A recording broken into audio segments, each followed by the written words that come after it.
Rangataka rano ihany ianao any amin'i Jesosy mangataka. Amen. Da hoe raintsika zaniry zany. Za Jesosy mangataka rano aminao e. Amen.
Amen.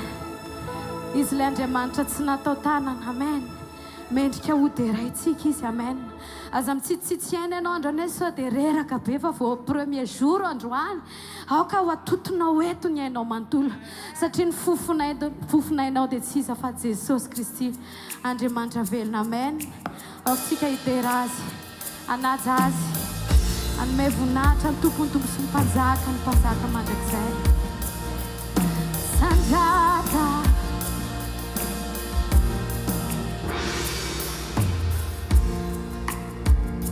Hallelujah.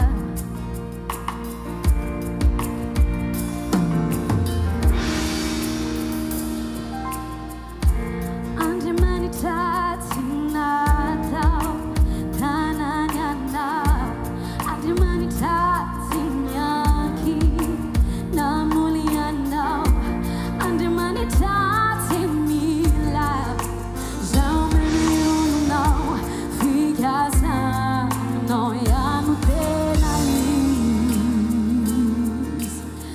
Raha mino izany ianao dia irao Andriamanitra tsy natao tanany anao, Andriamanitra tsy mianky amin'ny olona anao, Andriamanitra tsy mila zao menionao fikasano ihany tena izy.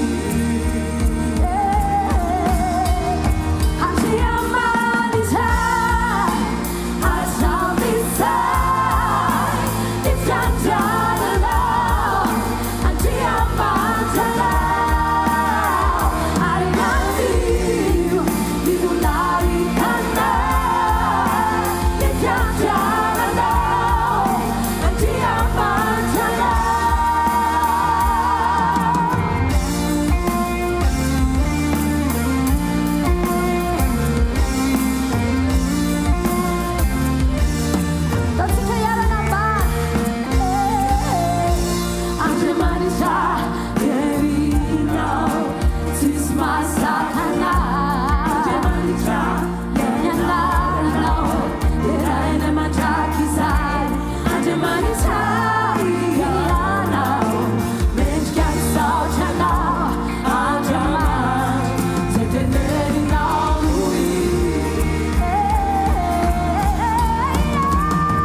Alléluia. Mafimafy alléluia anao. Tadio tsara fa ty androandroany ty tsy ny olona rehetra. Betsaka nanana fikasana. Any amin'ny boky ny Hébreux misy an'izay teny zay. Any olombelona ozy izy mifikasana fa n'Andriamanitra ny lela. Dikan'izany tsy hoe tsy afaka nandeha le olona dia be problème na ohatr'izany. Fa zay ny fandaran'Andriamanitra. Ka androany matoy anao tonga eto androany ndao tena anaiky hoe makasitraka Jesosy fa nisan'ny tena nomenao fa soavana androany. Sampanao ve zany? Amen.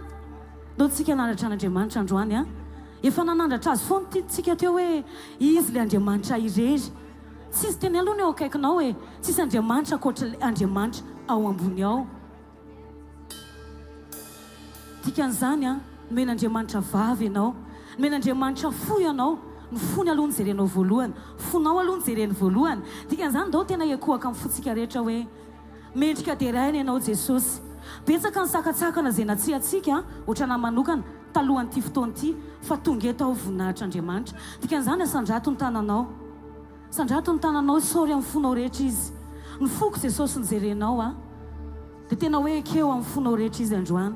Ianao ny efa nitondra ny entako Jesosy efa nitondra ny olako rehetrarehetra tsy namela rery ianao. Tsy haiko na ianao ny tonkirana tsy hainao fa ndao tena isafidy fotsiny androany. Ataovy tony vavaka izany tonkira izany hoe nentinao ny entako Jesosy dia androany tena vonina ny vonahitra anao rery.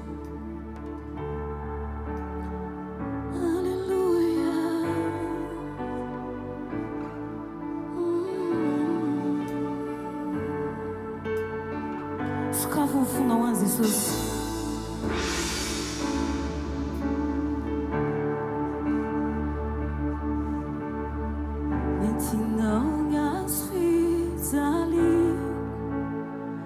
Fafaku iaina fafana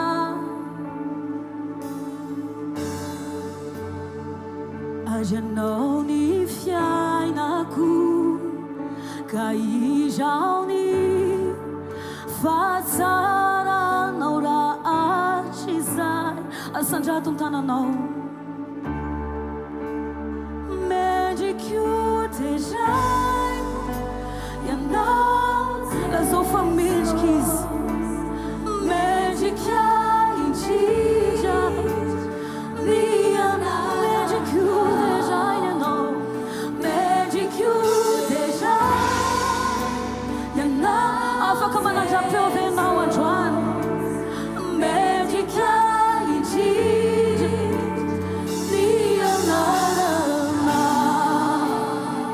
lazao Jesosy misandrato eto androany. Eto ny fanatrianao izay lanitra ao anay tsirairay avy. Jesosy efa lasa nenatro fa ty anaiky anao rery androany. Ianao nivon'izao fiankofanay izao.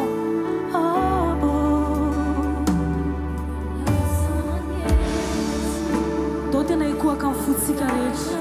Le fitiavanao Jesosy tena tsy azoko lavina. Fa efa hitako mihitsy Jesosy nanomezanao ny ainao. Tena hoe nandresy ianao. Fasoavanao mitobaka ka izao ny fahasaranao mantraky mendrika asandrato Jesosy asandrato mendrika indrindranao mendrika aminanao mianao mendrika derai ianao mendrika misy lamanay Diamante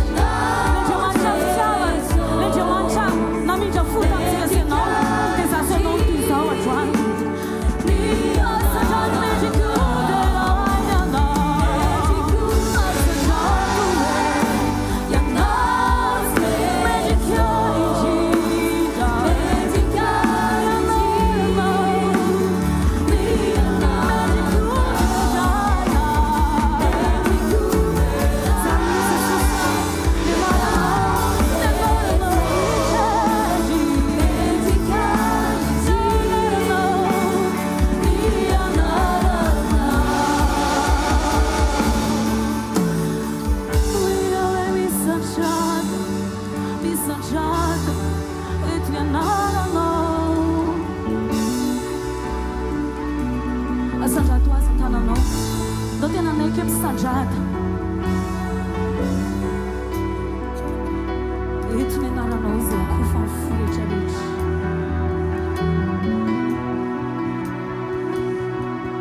ambony misandrata andanitra voninahitra ameno eto izaho ianao rery no mendrika andera ambony anarana etrano misandrata andanitra voninahitra ameno eto izaho ianao rery no mendrika andera ambony anarana etrano tsika rehetra asandratin'Andriamanitra ao androany ozy miteny hoe zay mameno voninahitra no mety voninahitra ndao tena ometsika voninahitra izy androany hoe Jesosy ameno voninahitra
Jesosy androany le tena mahita tsy afaka ny amita teza eto amin'ny fanatrianao anandratra molitra e fa tena mifoko mihitsy androany ny anaiky anao izao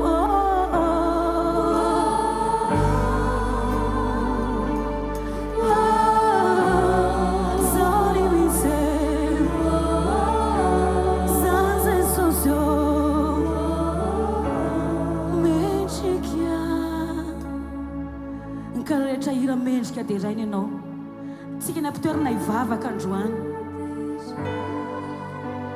tsika ny ampitoerana hiantsoantso androany hoe mendrika dia rainy ianao Jesosy asandrado feonao mendrika dia rainy ianao mendrika dia rainy mendrika dia rainy mendrika dia rainy mendrika dia rainy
betsaka ny fahadalàna zay mety nataonay fa ny safidy foana ianao nanandratra nanangana te anitsy dia androany Jesosy tena hoe amin'ny fonay rehetra ny akofanay fa ty izay anaiky hoe le olona fitianao dia tena anaiky androany ame voninahitra.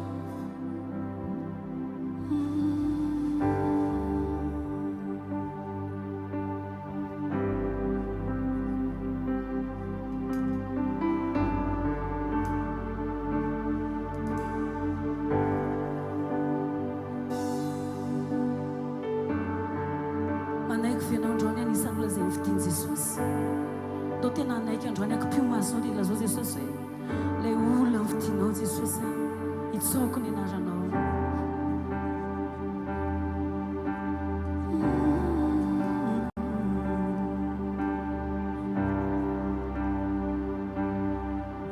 Ilay olona no fidinao mitsaoka anao zasy anao zany asan-drato ny feonao.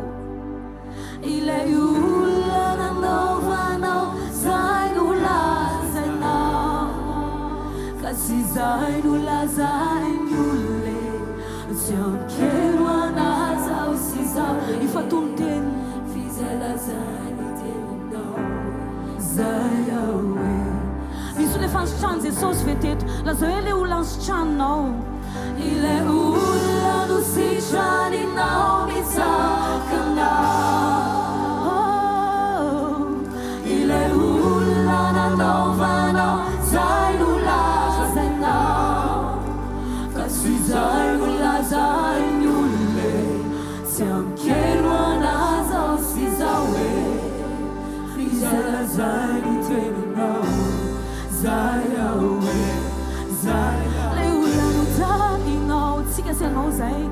Ilay olona no matsiavy anao androany voatao tena hoe fanatsika mitsy androany no lokalizen'Andriamanitra manokana ao anatin'ny titelôny ty androany lazao hoe Jesosy atsainaiky akotrafahio aminao fa tsy zay no lazainy olona tsy ankero anazao sy zao hoe izay lazainy zay natsapa hoe narovan'Andriamanitra rehetrarehetra nandeha fiaratsika teo tena hoe narovan'i Jesosy. Ilay olona narovanao Jesosy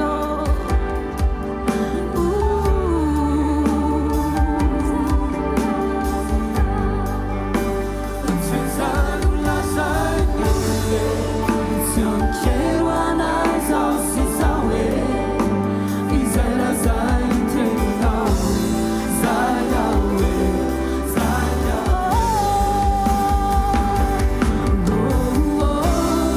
izao Jesosy mitsakanao Andriamanitra tsy misy fiovana. Jesosy tsy nandiso fanantenana izany mihitsy ianao anao le manantena fa fiadoanay fiafarana anao Jesosy izay naiky androany sanisany olona andany andro fotsiny fa tena iona Jesosy ny atao anaty rarinainay Jesosy asantrato ny feonao. Izao Jesosy mitsakanao Andriamanitra tsy misy fiovana tsy mahakrisy fanantenana Jesosy zay no lazainao mataonao hoe Andriamanitra tsy manary manipasiany venao androany ametratana ny fonao lay olona kasianao. Ilay olona no kasianao mitsaoka ny anaranao.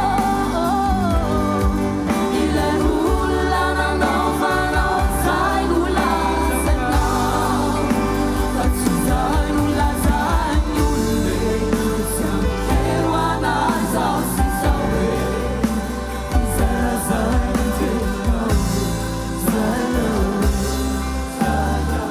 zay lazainy teninao lazao mihitsy ny teninao izay za dia zanaky Jesosy zay lazainy teninao manaiky venao fa ianao le izy ekeo androany hoe zay lazainy teninao zay ireo fandesendahatra androany zay lazainy teninao zanany ao azan-tanany ao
efa impedebe a Jesosy nandalo ady nandalo fanamby tapidalakale fa manaiko venao androany fa rehefa zanak'Andriamanitra sy misy resy anaty ady zany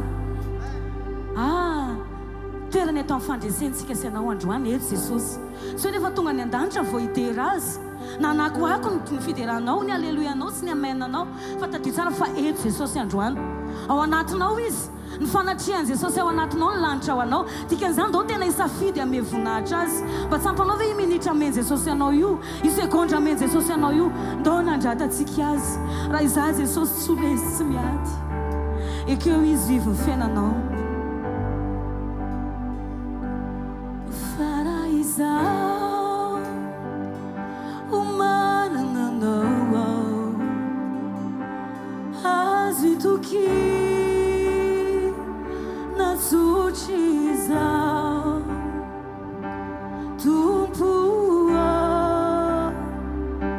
tsy mba ho kivy no resy miady fa manana zay manana ny Jesosy rehetrarehetra Hatraiza satrato manana anao ho an'Andriamanitra reno ny voninahitra eto androany azo itoky tsotriza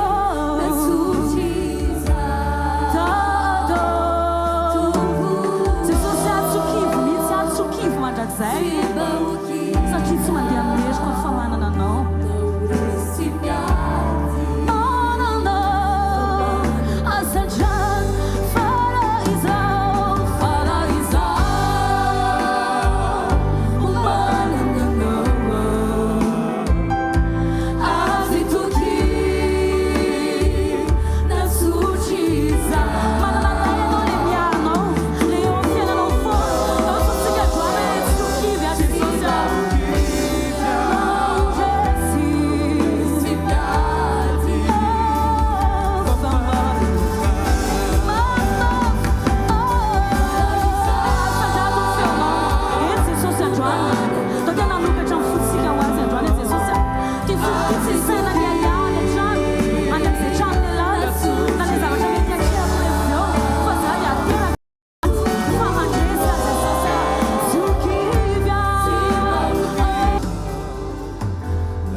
Jesosy androany sandrato ny tananao manana Jesosy manana anao manana tompo fa manana azo niova ny fiainako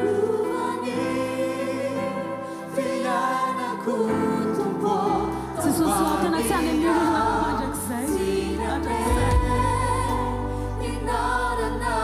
saiko anao androany raha matsaka ny fitiavan'i Jesosy anao fa lazao androany eto toy izao mihitsy Jesosy ny fiainako tsy afaka nibanjina mandrakizay raha tsy eo ny fiainako ianao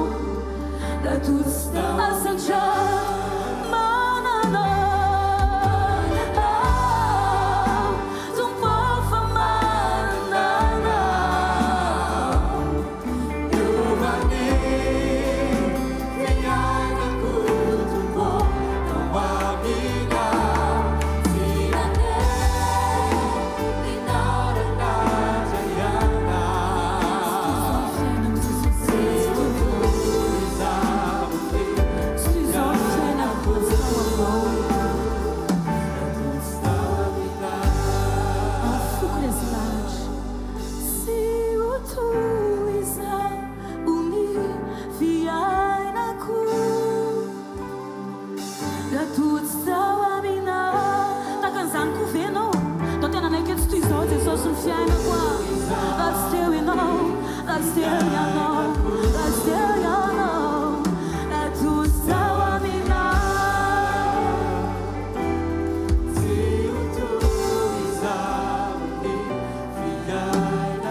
misy olona mangetaheta avy eto androany hoe fanahy masina tsy amin'ny endriko ny ahaizako mandray izay teny apetraka eo eny ambava ny mpanomponao fa mila mifanayinao misy mila mifanahy masina avy eto androany tadio fa netaetanao teo tsika nyteny hoe nangataka rano dia mila fafianoana venao androany dao tsika iantso hoe maniry mafy anao fanay masina tsy amin'ny ery tsy amin'ny tanjaka fa mifanainao manaiky an'izay velotsika e amen dao tsika naiky androany maniry mafy anao afanay masina sokafo ny fonao dao mba tsy anisan'ny olona ho matatoka be tsika hoe tonga ty any fa tena hoe vao manomboka ty fotoana ty dia tsy atsapany ininy fa lazao hoe kasio manokana jesosy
afaka tena manaiky amin'ny fonao rehetra venao hoe fanay masinao tena maniry maniry mafy aminao fanay masinao manatre anay ianao sokafo fonao zay manaetaeta ihany andreny ohatra lazao hoe fanay masinao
makasitraka anao dia fany masiny amin'ny fanatrianao amin'ny anaran'i Jesosy Kristy anaovana ny fiankofana rehetra teto amen. Ndao tsika tiatana rehefa tsika ampanombon'Andriamanitra sokafo ny fonao fa ery Jesosy teny aminao. Alléluia. Sy tiatanana mafo amin'ny mpanjaka ny mpanjaka pontompo.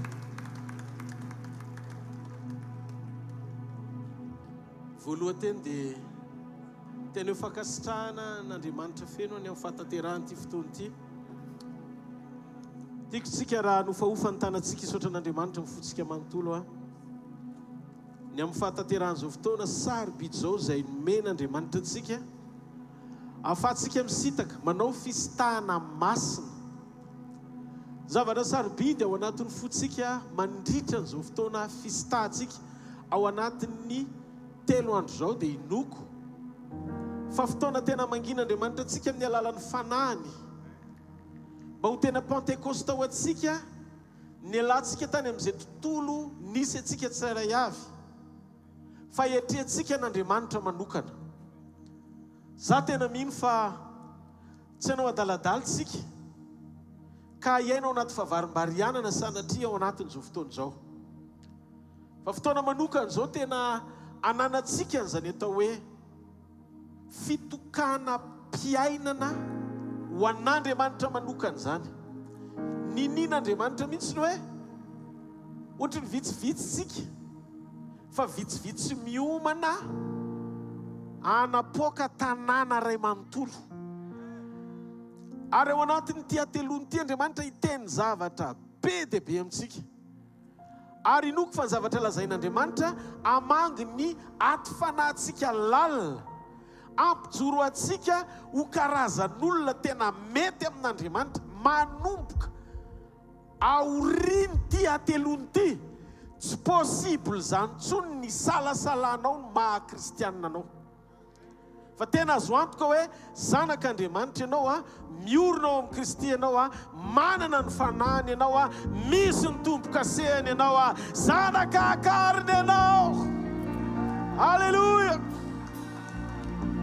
Misaoran'i Jesosy alohantsika ho fafany amin'ny lanitra ny tanao dia misaora azy amin'ny fonao manontolo.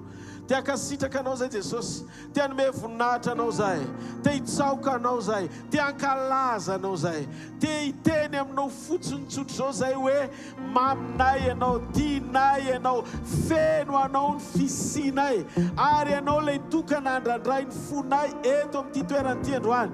Atreo zao fotoana zao Andriamanitra, ny fotoana rehetra mandritra ny atelony, ianao no nitarika anay, ianao no nomba anay, ianao no nanome fotoana anay, ianao no nanokana anay. Miangavy Jesosy aoka ny voninahitra rehetra raha-pamangina ny amin'ny zavatra rehetra ho ataonao eto amin'ity toerana ity mandritra ny atelona ho voninahitra ao rery mandrakizay. Mitenena aminay, manambara ny sitraponao aminay. Misaotra Jesosy, mendrika ianao ny fiderana, mendrika ianao ny fitsaona, mendrika ianao ny fankalazana, mendrika ianao ny fanandratana amin'ny fofanahy hery saina momba anay manontolo manome voninahitra anao. Tera ho anao raha amin'ny anaran'i Jesosy. Misaotra Jesosy, halleluia. Ndao ity tanana mafy ho an'Andriamanitra. Halleluia. Faharoa, misaotra ihany koa ny ekipa rehetra, ny ekipa ny pasteur sa ny mpiandraikitra sy ny mpanomana rehetra natotosa n'izao fotoana izao, zay tena hita mihitsy ny hoe ny tanimpo, ny tanim-pitiavana, ny tany fanamasina ny amin'ny fahataterahany zavatra rehetra tomombana tsakany sy andavany ohatr'izao. Andriamanitra ilay tsy mba tsy marina fa mpamaly fitiany atateraka ao amin'ny tsirairay avy ny valiny amin'izay fomba tsy takatry ny sainao fa efa heverany ao am-ponao sahady ao am-pony sahady mombanao ray manontolo. Andao ity tanana ho an'ny mpiandraikitra rehetra sy ny mpanompan'Andriamanitra ho mpanatotosana an'izany.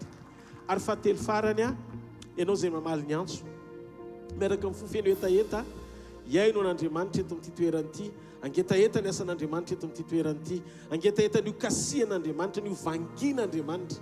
Zasy ianao manokana ihany koa misaotra ny tompo lehibe ny amin'ny faneketsika ho tarihany fanamasina ny amin'izany drafitra sy programan'Andriamanitra zany andao ity tanana mafy ho an'ny tompo ihany koa ny amin'ny fisinao zay mijoro eto amin'ity toerany ity.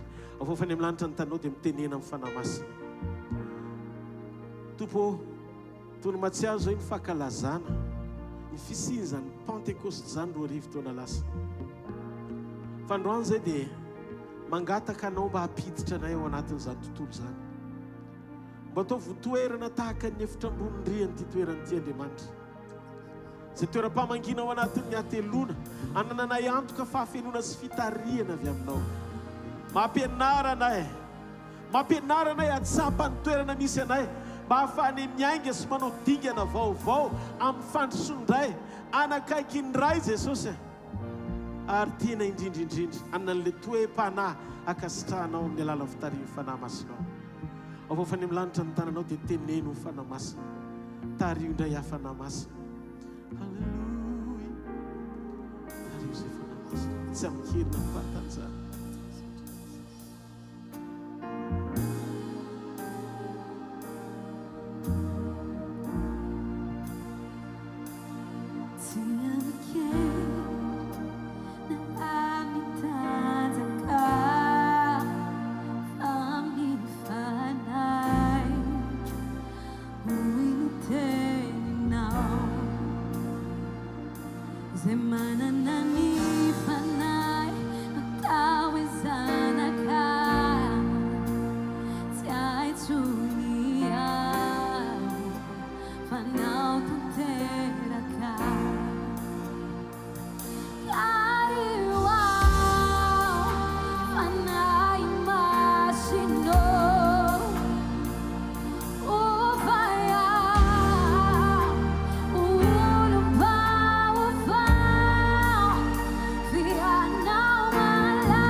Fiarahanao malalis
tario ao fanay utuni zazinjay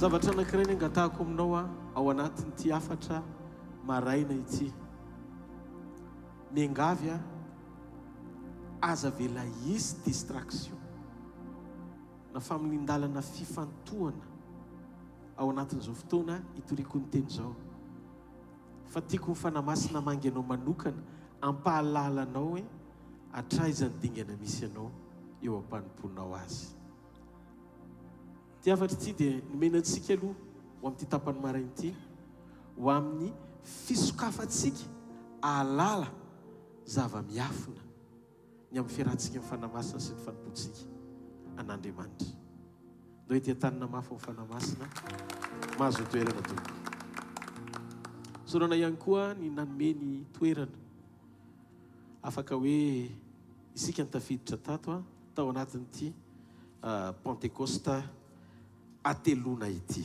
Amen. Androany maraina manokana dia hitondrantsika ao anatin'ny communion masina ny amin'ilay teny nampitondraina ny lohateny hoe hatraiza ny fiarahanao sy fiombonanao amin'Andriamanitra. Hatraiza. Zany hoe ao anatin'ity teny ity Andriamanitra dia aneo amintsika reo karazana endrika isehoana kristianina manana an'Andriamanitra, manompo an'Andriamanitra ao anatina fandiny tena anondron'Andriamanitra hoe ianao ane mbola eto amin'ity dingana ity ny misy ianao e. Fa zao tsy janony eo amin'izay dingana misy atsika androany tsika fa androso amin'ny dingana tsara lavitra trany amin'ny fiarahantsika amin'Andriamanitra. Atsangany hoe nitanan'izay olona vonona hoe tena androso fa Jesosy ny antony atongavako aty. Aza hidina ary fa asio te-tanana mafy ho azy. Nisy olona anankiray izay nivangian'Andriamanitra dia nampahitan'Andriamanitra izy toerana anankiray tao anatin'ny nofy. Raha ny tokony izy tokony hijoro vavolombelona kely eto. Ao hoe Antonio vetivety? Fa tonga ve sambola? Mandrosy Antonio vetivety. Mba hijoro vavolombelona kely izy dia tahorin'ilay vavolombelona misy fandraisany amin'ilay vavolombelona izay hijorony ny nanomezan'Andriamanitra nany ampahany ao anatin'ilay révélation izay hozaraiko androany maraina. Mino fa ho voatantsika ao anatin'ity teny ity ary inoko fa fotoana spesialy androany tena ifandraisantsika amin'izany révélation zany indray ho voninahitra ilay mifidy sy ny antso antsika. Alleluia. Alleluia.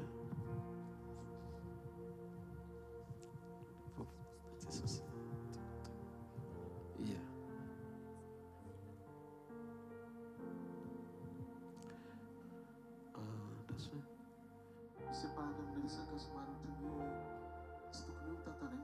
Kasa fanompona hafa tsy na dia tsy ho tantaraina.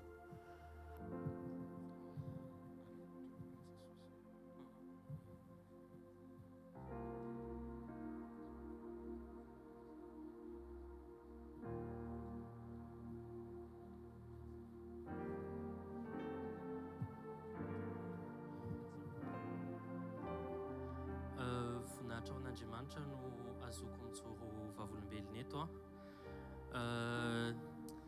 tamin'ny farany herinandro teo moa zany za tamin'ny lahady heriny dia nanofy vanginy Jesosy zany tao anatin'ny nofy dia ho tantaraiko fohy ho anareo moa zany ny fandehan'ilay nofy mba ahafahantsika manaraka tsara an'ilay izy zany. Tanatin'ilay nofy teo nandeha ohatrany hoe nandeha lakana ny ampita rano dia ny ampita rano zay dia tonga teo amina toerana malalaka anankiray. Dia teo amin'ilay toerana malalaka anankiray ohatrany hoe misy tendrombohitra dia misy tany malalaka zany teo, dia nisy rano teo ampovoany. Dia rehefa tonga teo amin'ilay toerana dia nanantona an'ilay rano. Teo amin'ilay rano io zany nisy olona nivavaka manodidina teo. Dia vao nanantona an'ilay rano dia ritra ilay rano. Dia rehefa ritra ilay rano dia nitsoaka daholo ilay olona nivavaka nanodidina teo. Dia nanandra tanana ohatr'izao dia nivavaka dia feno indray ilay rano. Dia une fois feno iny ilay rano dia nahita ny endriky Jesosy atoka dia nijery anahy ohatr'izao avy any ambony. Dia nisy feo henoko ny teny hoe lazao ny olona fa efa akaiky aho. Dia tamin'izay moa za tonga dia torak-kovitra be dia mbola nitohy ilay nofy. Dia après an'izay moa zany nisy ohatrany hoe boaty hazo, ohatrany hoe urna hazo feno tenin'Andriamanitra ao anatiny. Ohatrany amin'ilay karta kely ireny misy tenin'Andriamanitra dia feno tao anatiny tao. Dia tsipina anankiray moa za dia nisy nanaraka ilay izy dia latsaka. Dia tamin'ilay latsaka iny dia hitako ny tanan'i Jesosy niaraka nakan'ilay izy tamiko dia namerina ilay izy tanatin'ilay urna. Dia nisy feo indray henoko hoe tandreo amin'ny tenin'Andriamanitra sy ny fanekempinoana. Dia après an'izay moa za dia nanontany hoe afaka mametraka fanontaniana ve za? Dia nametraka ny fanontaniana koa zany hoe Pasteur Rodolphe ve tena izy?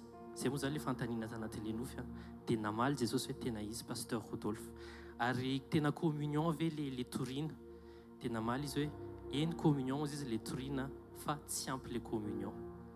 Dia zay le nofy tompoko dia voninahitra an'Andriamanitra irery. Amen.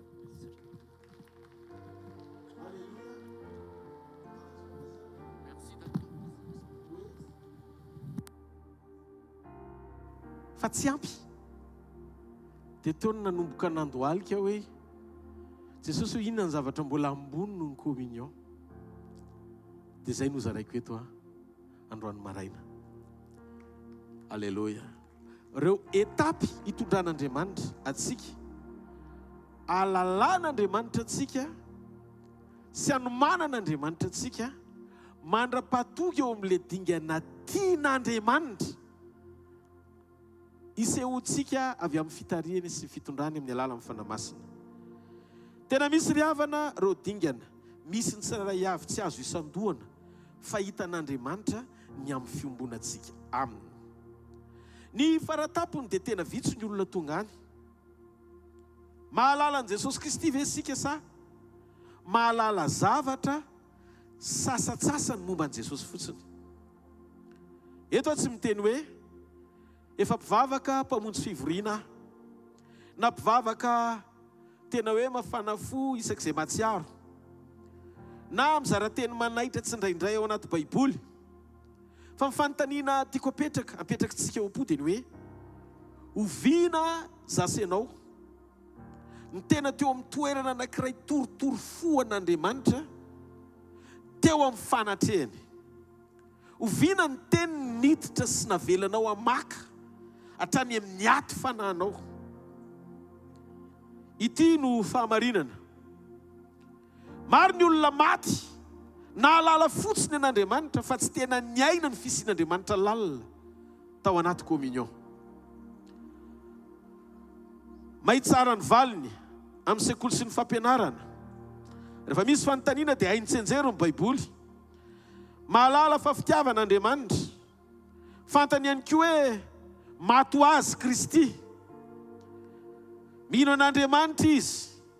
Fa rehefa amin'ny andro ny fitsarana Jesosy dia tonga ny tany ny finoanao sy izay fomba ninonao azy. Fa tonga Jesosy hiteny hoe mahalala anao ve aho? Eto tsy any amin'ny hoe isika mahalala andra. Fa tadidio tsy ampy ny fahalalantsika an'Andriamanitra. Fa mila tonga eo amin'ny dingana anankiray tsika sady efa tafiditra ao anaty vanim-potoana iomanana mba hahalalany atsika. Mbola ho fantatro ve ianao izy Jesosy? Satria misy mahasamihafa an'izany. No hoe mahalala an'Andriamanitra ianao dia zavatra anankiray. Kanefa tsy izany no tian'Andriamanitra ho hita fa ianao fantany amin'ny farany. Ianao fantany amin'ny farany. Ny olona mahalala an'Andriamanitra dia afaky no ampiasaina Andriamanitra. Fa ny olona tsy fantatra Andriamanitra dia tsy afaky ny hifankahita aminy amin'ny fotoana iverenany. Ny tena zava-dehibe ry havana, mila iomanantsika ao anaty fitokanana mandritra nyity 3 andro ity. Dia tadidio, tsy hoe rehefa mpizara be amin'ny réseaux sociaux sika, na koa mahalala tenim-pahamarinana maro mahakasika an'izany atao hoe fiavian' Jesosy na sitrapon'Andriamanitra izany, dia d'office fiakarantsika sy ny fahalalantsika. Raha miresakantsika mahakasika momba ny fahalalantsika an'Andriamanitra dia lala ny tombontsika mandram-pialantsika eto ambonin'ny tany zany. Raha kristianina ianao ka manam-panantenana ny ho ao amin'i Jesosy dia tokony hitombo mandrakariva amin'ny fahalalana tsara azy. Fa ny zava-dehibe dia tadio, ny tanjon'Andriamanitra dia isika miombona aminy, iray aminy, ary mamotsitra ny momba antsika sy manaiky ho vainy tanteraka amin'izay tiany sy hitondrany eo amin'ny fiainana maha-olombelona antsika sy ny fandarovantsika eto an-tany. Rehefa mandeha lalina isika ny amin'izany zavatra any dia ho tsapantsika hoe hatraiza ianao no be fihetsiketsehany ivelany fotsiny teo am-panimponan'Andriamanitra hatramin'izay. Ao anatin'ny fandinitena ry havana dia mametraka Andriamanitra ny lanja ny fahalalantsika azy mba ho tonga any amin'ny dingana faratapo ny ahalalany antsika fa azy isika.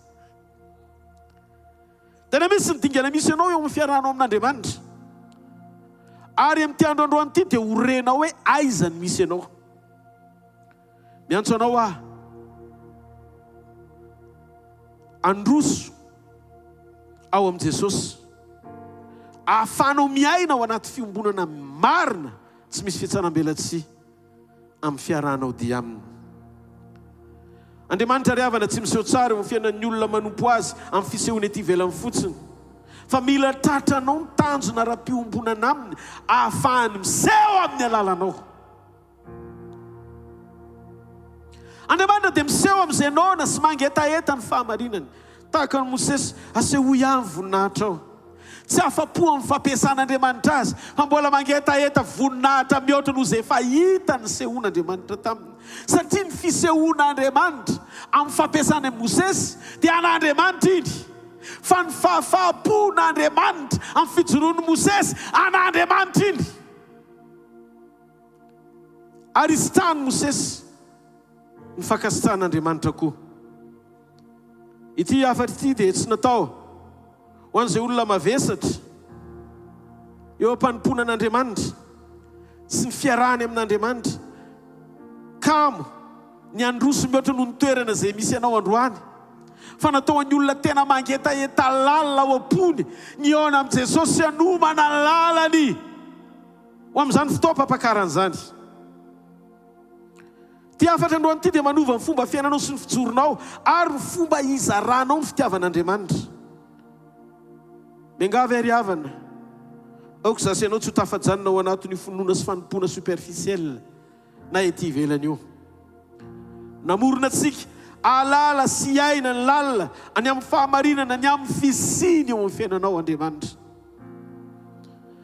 Ary toy ny lesona sy fampianarana mihitsy mitondrako ny teny androany maraina anairana ny eo am-potsika mba ahalalantsika hoe hatraiza ny aniotsika androsotsika ho amin'ny ampitso tsaratsara kokoa. Raha resy lahatra ianao mba sy ho tehaka ho amin'ny fanahy masina izay nanome an'izany teny izany. Ny dingana voalohany dia zasy ianao kristianina mahalala fotsiny zavatra momba an'Andriamanitra. Nandray ny fandresen-daritsika voalohany anatonantsika an'Andriamanitra dia mahafantatra zavatra sasatsasantsika le manaitra antsika izy toman'Andriamanitra antsika avy ety ivelany ho ao aminy. Ny ankamaroan'ny olona dia mahalala zavatra momba an'Andriamanitra daholo fa tsy tena mahalala an'Andriamanitra amin'ny tena maha izy azy. Mihaino toroteny, manana verset biblika misimisy mahavita manomboka mitarika na dia ataontsika aza hoe fiderana mitoroteny koa aza misy na indray tena hoe zay rentsika sy azotsika nozaraintsika amin'ny apahany arak'izay fomba andraisantsika azy mamonjy sampana mety efa mpiandraikitra na tompony andraikitra mihitsy koa aza amin'ny fiangonana fa mifanontaniana mipetraka dia zao hoe lasa voafatotry ny fanompona ny fiarahanao amin'Andriamanitra fa raha sendra tsisy fanompona dia tsy miaraka amin'Andriamanitra intsony ianao be dia be ny olona ohatr'izany ary io ilay dingana voalohany iaingana raha mbola ohatr'izay zany ianao tonga eto androany dia mbola tsy nanodingana ny dingana voalohany ianao fa ohatran'ilay olona voniona tamin'ny Jesosy dia ilay nanolo tena dia ilay hoe hanompo azy fotsiny fa mbola baraingo ny fiombonanao amin'i Jesosy sy ny fahalalanao ny tena maizy azy an'Andriamanitra tiako fantatro antsika ny ery havana fa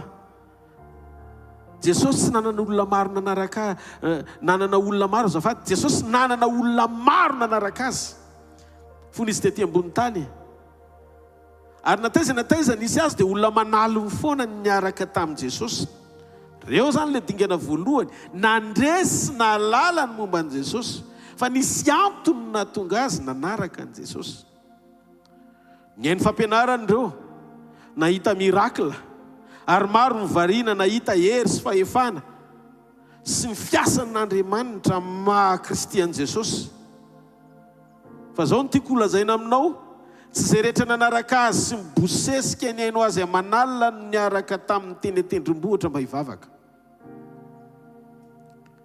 tia ny tenin'Andriamanitra ireny olon-dreny fa tsy tia ny lalan'Andriamanitra loatra tia ny hery reny olona be dia be reny fa tsy dia tena manome lanja ny fanatrehany tia ny zavatra nataony Jesosy reny olon-dreny fa tsy tia lala hoe iza moa Jesosy ny akamarony isaky ny revelen'Andriamanitra nasehon'Andriamanitra sy ambarany maizy azy ny akabiazan'izay vesaranota manaraka azy noho ny filany dia miemotra tsikelikely eny an-dalana mahalala zavatra ny amin'i Jesosy ry zareo fa tsy mahalala an' Jesosy tsy te handrosony amin'ny fahalalana an' Jesosy lalina ary azadino ny salamo 7:7 ry havana ozy izy ny tenin'Andriamanitra hoe mampafantatra ny Mosesy ny lalakaleny izy ary ny zanak'Israely dia nanehoany ny asany salamo 7:7 raha diky ny feoany sy ny lalany dia nampafantariny ny Mosesy fa ny asany no nasehony ny zanak'Israely zany hoe ny olona mahita ny ataon'Andriamanitra fa Mosesy ny mahalala hoe fa manin'Andriamanitra nanao an'ilay izy zay no mahasamy hafa n'ireo karazan'olona roa zay asehony salamo 7:7 sady misy olona lina manaraka an'Andriamanitra tia hita ny asany tia hita ny heriny tia lala fotsiny hoe lehibe Andriamanitra ary mahefa ny zavatra rehetra izy reny le karazana asa-pitoriana manambara fa mahay zavatra rehetra Andriamanitra fa ny zavatra rehetra dia n'Andriamanitra atao zany hoe le zavatra any amin'ilay dingana voalohany ao anatin'ny sekolim-panompona isariana n'izay mangetaeta mba ho tafiditra ho isany ao amin'ny vala voalohany alalan'Andriamanitra amin'ny ampahany ireny teny rehetra ireny zany hoe miantehitra fanompona miantehitra amin'ny fisehoan'Andriamanitra afaky ny mahalala sy mampiasa zavatra anankiray ianao na robot io na fiara io na fitaovana io rehefa malaza le zavatra dia manomboka mividy an'izy daholo ny olona ny fiasany ny fiatsaikany mety ho fantatro fa tsy voatery halala ianao hoe inona no nahatonga sy namitan'ilay mpamorona an'io asy io nahatonga anao akafy ny tombontsoa avy amin'ny fisiny inona ny ao ambadiky ny fahombiazan'io fitaovana io ary matetika isala amin'izany ny arahany kristianina maro amin'i Jesosy tia ny fitahiny manaiky izy sy mankasitraka ny valeur amin'Andriamanitra an'i Jesosy rehefa mitazy ary matetika amin'ny fandresendahatra dia miankina tanteraka amin'ny fahitanao fa nitahiny ianao ary manana ny zavatra rehetra amin'ny alalan'ny fanomponao azy mizara teny fa tsy mba mety manana fotoana manokana irery miaraka amin'Andriamanitra mba nanontany amin'Andriamanitra hoe ny arahako aminao Andriamanitra tsy hoe satria fantatro fa mahefa ny zavatra rehetra ianao fa mba inona no antom-pisiana ilanao aka na arianao ao am-ponao. Tsy fanontaniana mipetraka ao am-pon'izay olona mbola tafatoetra anatin'izany dingana voalohany zany fahamarinana zany. Tsy makeo amin'Andriamanitra ny fomba misokatra sy ranomaso mafoy ota sy ny faratsiana momba azy manontolo tonga eo amin'ny fanatrehany fa tonga hitaraina mba hoe non'Andriamanitra amin'izay mahatery azy. Mahay doctrine be fa tsy mandeha ny feon'Andriamanitra, mahay théologie fa tsy mahafantatra ny lanjan'ny fanatrehan'Andriamanitra, olona informé fa tsy transformé. Ary zao ny loza. Afaky ny mizara sy mitoro momba an'Andriamanitra ianao amin'ny fiainanao rehetra kanefa maty tsy misy azy.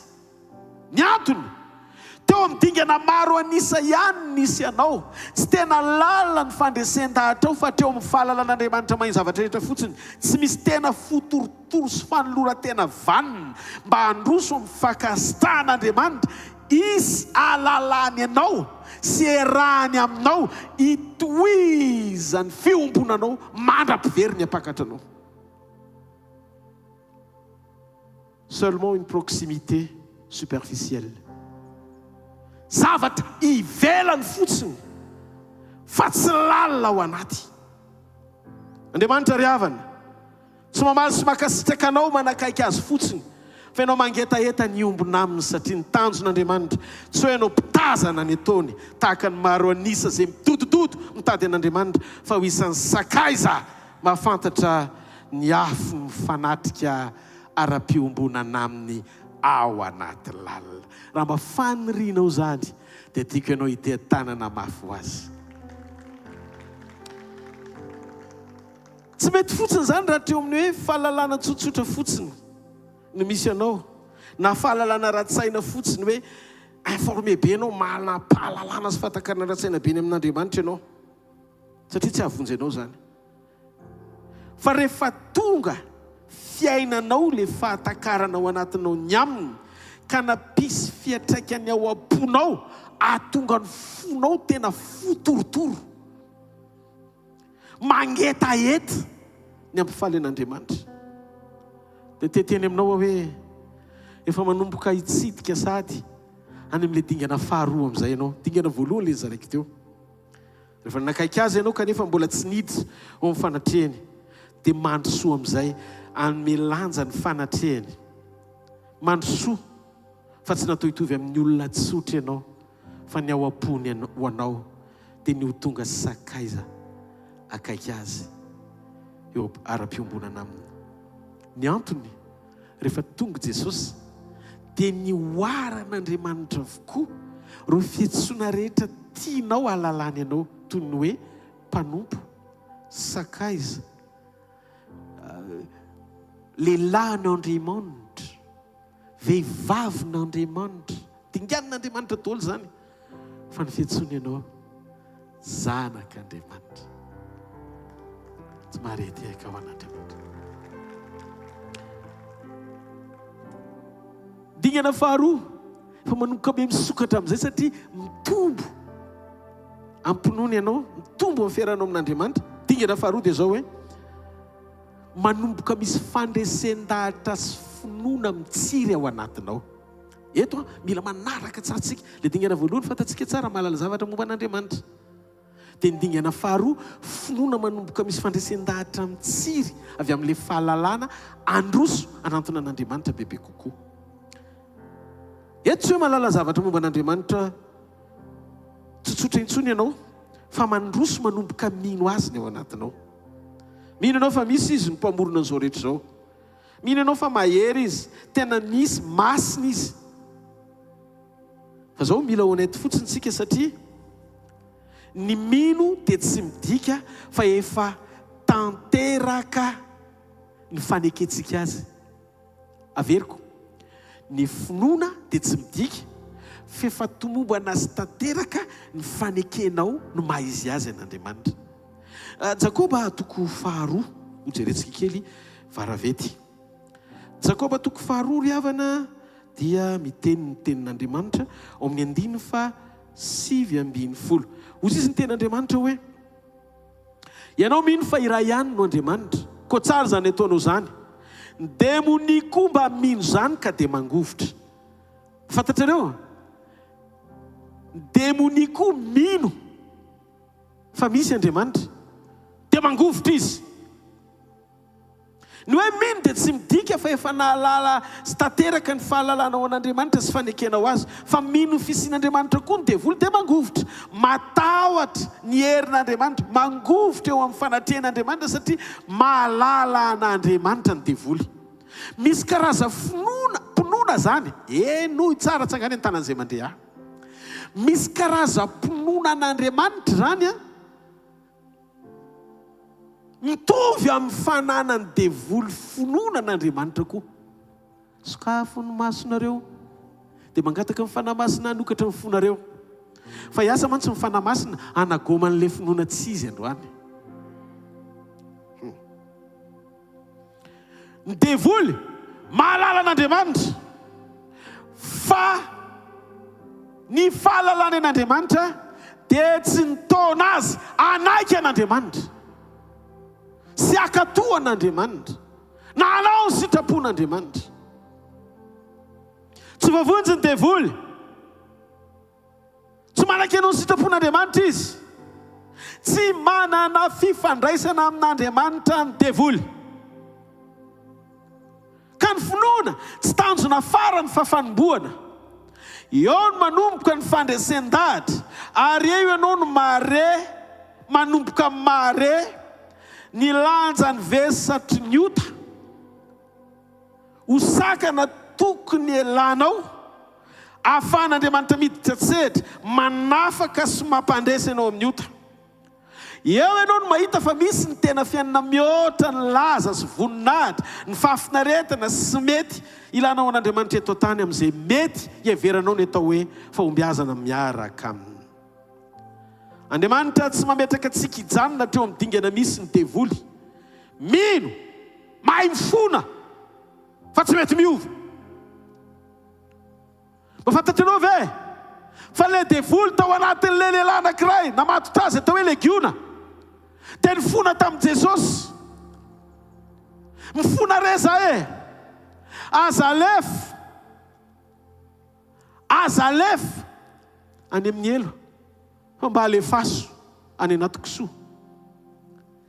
Fifonana teraka avy amin'ny tahotra ny conséquence na ny fiatraikany fahadisoana, fa tsy fifonana miompana amin'ny fahatsapatena, fa tsy mety ny natao ka tokony hiova. Reo le fahasambiafana ara-pinoana sy fifonana misy ny devoly raha oharina amin'ny atao hoe zanak'Andriamanitra. Mafantatrao ve? Fa raha tsy mitandry antsika, be dia be antsika mijanona teo amin'ny finoany devoly an'Andriamanitra. Mahay mifonitsika rehefa manao fahadisoana, fa tsy miova fosy manapa-kevitsika mba hiala amin'ny faharatsiana, anao ny sitrapon'Andriamanitra. Ny tanjon'Andriamanitra amin'ny sekoly ny finoana. Tsy isika anapahatsapana ao anaty, fa tsy mety ny nataontsika, tsy mijanona teo ry havana, fa mandroso amin'ny etaeta rehefa avy nanenina lalina, fa tsy mety ny natao, fa mila manao ny sitrapon'Andriamanitra. Ary zany no antony nandefasan'Andriamanitra ny fanahiny. Men'Andriamanitra ny fanahy masina satria tsisy nofo aman-drà mahavita miaina sy mandeha amin'ny sitrapon'Andriamanitra raha tsy tohanan'Andriamanitra. Dia men'Andriamanitra ny fanahy masina mba hanananao fo afaky ny amaly ny etaetan'Andriamanitra marina aminao sy andrasany aminao. Manampy anao ny fanahy masina, parakletos, manovany ao anatinao izy. Betsaka amintsika no misaina sy mieritreritra hoe ny olona rehefa feno ny fanahy masina dia miteny amin'ny teny tsy fantatra aloha fanomezana ny mamaky antsika. Na hoe rehefa feno ny fanahy masina dia mangozozo satria ny vesatry ny fahatsaran'Andriamanitra dia tsy mahazaka azy ny vatana maha-olombelona tsotra sady mbola tsy mendrika. Ny fahafenon'ny fanahy masina, ny olona feno ny fanahy masina ihany no afaka hamela heloka izay olona ny fofony ainy. Ny olona feno fanamasina ohatran Stefana. Nanotoram-bato azy alohan'ny ialany aina dia navita namela heloka zay olona mitoram-bato azy. Ka ny fahafenon'ny fanamasina tsy miankina amin'ny fisehoany ety ivelany amin'ny fananantsika ny fanomezan'ny fanahy, fa ny fahavokatry ny fanahy mambabo ao anatintsika aneo ny tena toetra n'Andriamanitra. Tsy marety ka ao an'Andriamanitra. Atsangano hoe ny tananao raha azonao tsara ny zavatra zaraina. Alleluia. Misy tsy fahazonaina fa manomboka mitabataba ao anatinao, mitady mihoatra ara-panahy eo amin'ny fiarahanao amin'Andriamanitra avy amin'ny fahaterahany io finoana io ao anatinao. Fa tia ny loza afaky ny mino an'Andriamanitra ianao saingy mety mbola miaina amin'ny fiainana toy ny tsy misy an'Andriamanitra ihany. Ary eto ny fidiran'le révélation diso ara-pampianarana amin'izao andro faran'izao. Minony izy kanefa mbola mitoy miaina ao anaty fahotana ihany. Mpinony izy zanak'Andriamanitra nefa mbola mpandainga, tsy miaino ny feon'Andriamanitra, tsy manaiky ho tarihan'le feon'ny fanahy ao anatiny ianao ny sitrapon'Andriamanitra. Mbola manan-javatra tiana sy fikirana tsy araka ny sitrapon'Andriamanitra mpandeferana azy. Mbola miraikitra amin'ilay sampy-kely mahazatsy na mandeha teny mpantsiny injato ambe arivo azy. Nahoana? Satria tsy tena tanteraka raha-piombonana amin'ilay planim-ponoana maneho ny mahazanak'Andriamanitra fa tezainy devoly ilalaony émotion na ny fihetsepon'Andriamanitra ao anaty fifonana diso tsy misy fiaina-piovana fa mitaky fiovam-piainana fotsiny hita maso. Hitanareo, matahotra ny devoly fony zay, matahitr'Andriamanitra hoe ibebaka ve sa inona? Azalefa ny natoko soa. Zany hoe amaivano ny sazy. Tahotra fotsiny nanao ratsy fa so hivaly aminao le ratsy dia mody ny fona. Fa tsy manana fo manam-pahatsapana ny alalo ny fahadisoana hoe tena mila miova fa tsy akazitan'Andriamanitra ny zavatra nataoko. Zaho teteny aminao, afaky ny mino ianao fa ny rano mahafaky etaeta, fa rehefa tsy misotro ianao dia maty ao anaty famainana.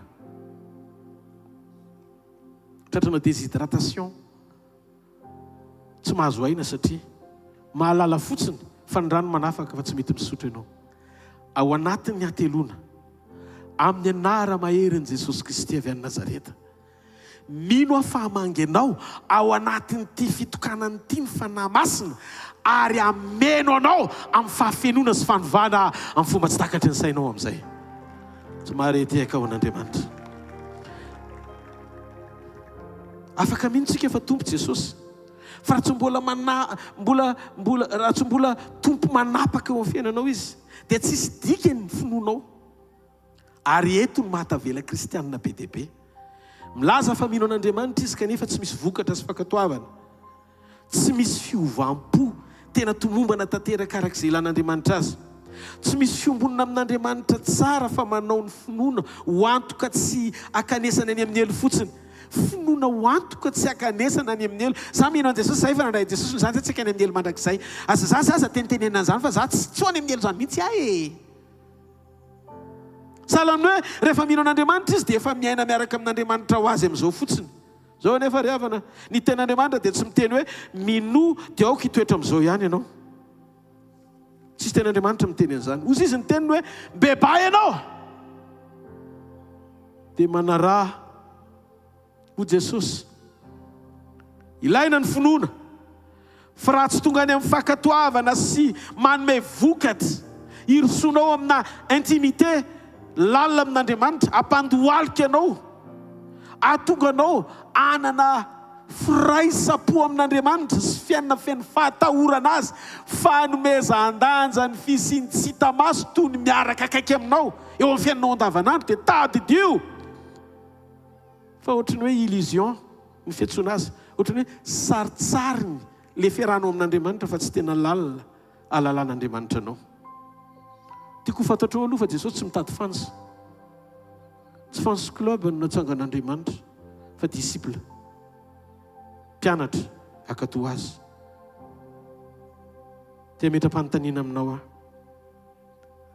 Efa nisy fotoana ve tena renao fa ny teny renao ohatr'izao tena nova ny fitondran-tenanao. Misy fiantraikany teo amin'ny comportementanao. Na vita nanapaka ny fisiny teo amin'ny fisinao voagejany nofo ve le finoana ny raisinao tamin'izay teny renesy ny sofinao zay nitory zany taminao. Raha teny tsy mitondranao amin'ny fiovana ampo dia tsy lasa lavitra eo amin'ny sekoly ny fiarahanao amin'Andriamanitra zany teny renao zany. Raha toa ka mijanona ho hevitra ny finoana fa tsy mahazaka anao akatoan'Andriamanitra dia mila mivavaka ianao mba hanovanao le finoana atonga anao ho fantatr'Andriamanitra tsy maharedeka ho an'i Jesosy. Lay dingana manaraka iseho ny fiombonanao aminy. Fahatelo indray dia ny hoe miaina sy misitraka ny fisiny. Averiko, ianao tenenao akaikinao ny fahatelo hoe ianao miaina sy misitraka ny fisiny. Eto manomboka ny zava-misy ateraky ny finoanao an'Andriamanitra. Inona le zava-misy ateraky ny finoana? Mandreny amin'Andriamanitra sika dia nino avy. Avy eo sika miona amin'le teniny miaina fotoana tsy dia mahazatra satria manomboka miseho tsikelikely amin'ny alalan'le teny nanovantsika ny fanatrehany. Averiko, manomboka miseho tsikelikely amin'ny alalan'le teny ny raisitsika ampo nanova atsika tao anaty ny fanatrehan'Andriamanitra. Manomboka eto zany dia manomboka amin'ny dingana fahatelo dia manomboka miaina ny fanatrehany mikasika sy manovanao ianao. Ahoana io fanatrehany mikasika sy manovanao io? Latsaka ny ranomasonao. Manomboka renao fa misy zavatra mangororo ao amin'ny ato fanahinao ao. Miasa ny fanamasina manomboka mampatsiaro anao sy mampitahanao avy amin'le teny voarainao reo zavatra mangejanao tian'Andriamanitra elanao. Misy tontolo hafa renao mameno tontolonao satria manakaiky anao Andriamanitra. Ary io ny dinga ny fionana manomboka santarinao amin'izay eo amin'ny sekoly mpiarahanao amin'Andriamanitra anakekezanao azy bebe kokoa. Manomboka eo dia manomboka merenao amin'izay no mahasamy hafa ny atao hoe religion sy ny relation. Za tsy mbola miresaka communion, religion et relation amin'Andriamanitra. Zany hoe ny religion fombafomba mpivavahana sy ny fifandraisana amin'Andriamanitra. Eo no niaingany Jakoba ao amin'ny Genesis 20:20. Jakoba niaina an'izany. Nahita nofo Jakoba dia nangovotra izy rehefa taitra avy eo. Dia niteny izy hoe ay tena teto amin'ity toerana ity tokoa Andriamanitra fa zany tsy nahalala. Zany vokatry ny fionana manokatra ny masonao Andriamanitra, manaitra ny amanao izy. Tsy hoe misy Andriamanitra fa eto izy, fa na tsy hitanao azy izy dia eo izy. Ohatry ny androany zao eto be mihitsy izy. Eno tsara. Ny fionana amin'Andriamanitra tsy hoe nampiavaka anao izy. Tsy zay aloha fa manasa anao izy. Ny problème tsika be dia be no mijanona eo amin'ny fihetsem-po na émotion. Manaraka ny fahatsapany fotsiny. Raha tokony androso lalina, ndraindray anao mbola hoenty ny fahatsapany. Eto marina ve Andriamanitra sa tsy eto? Anahoana? Ohatry ny teosura, ohatry ny tena teosurako. Te hiaina traikefa vaovao fa tsy mamotsitra ny fiainany taloha. Ianao te hita zava-baovao nefa misakambona eo amin'ny fiainanao ny zavatra taloha. Enoy, Andriamanitra tsy hoe tonga hanome anao fotoana, tsy hanome fotoana anao izy, fa tonga izy hanome anao fiovana. Milaza azy bebe kokoa dia zao, Andriamanitra tsy manome anao moment fa mitondra anao ho any amina mouvement.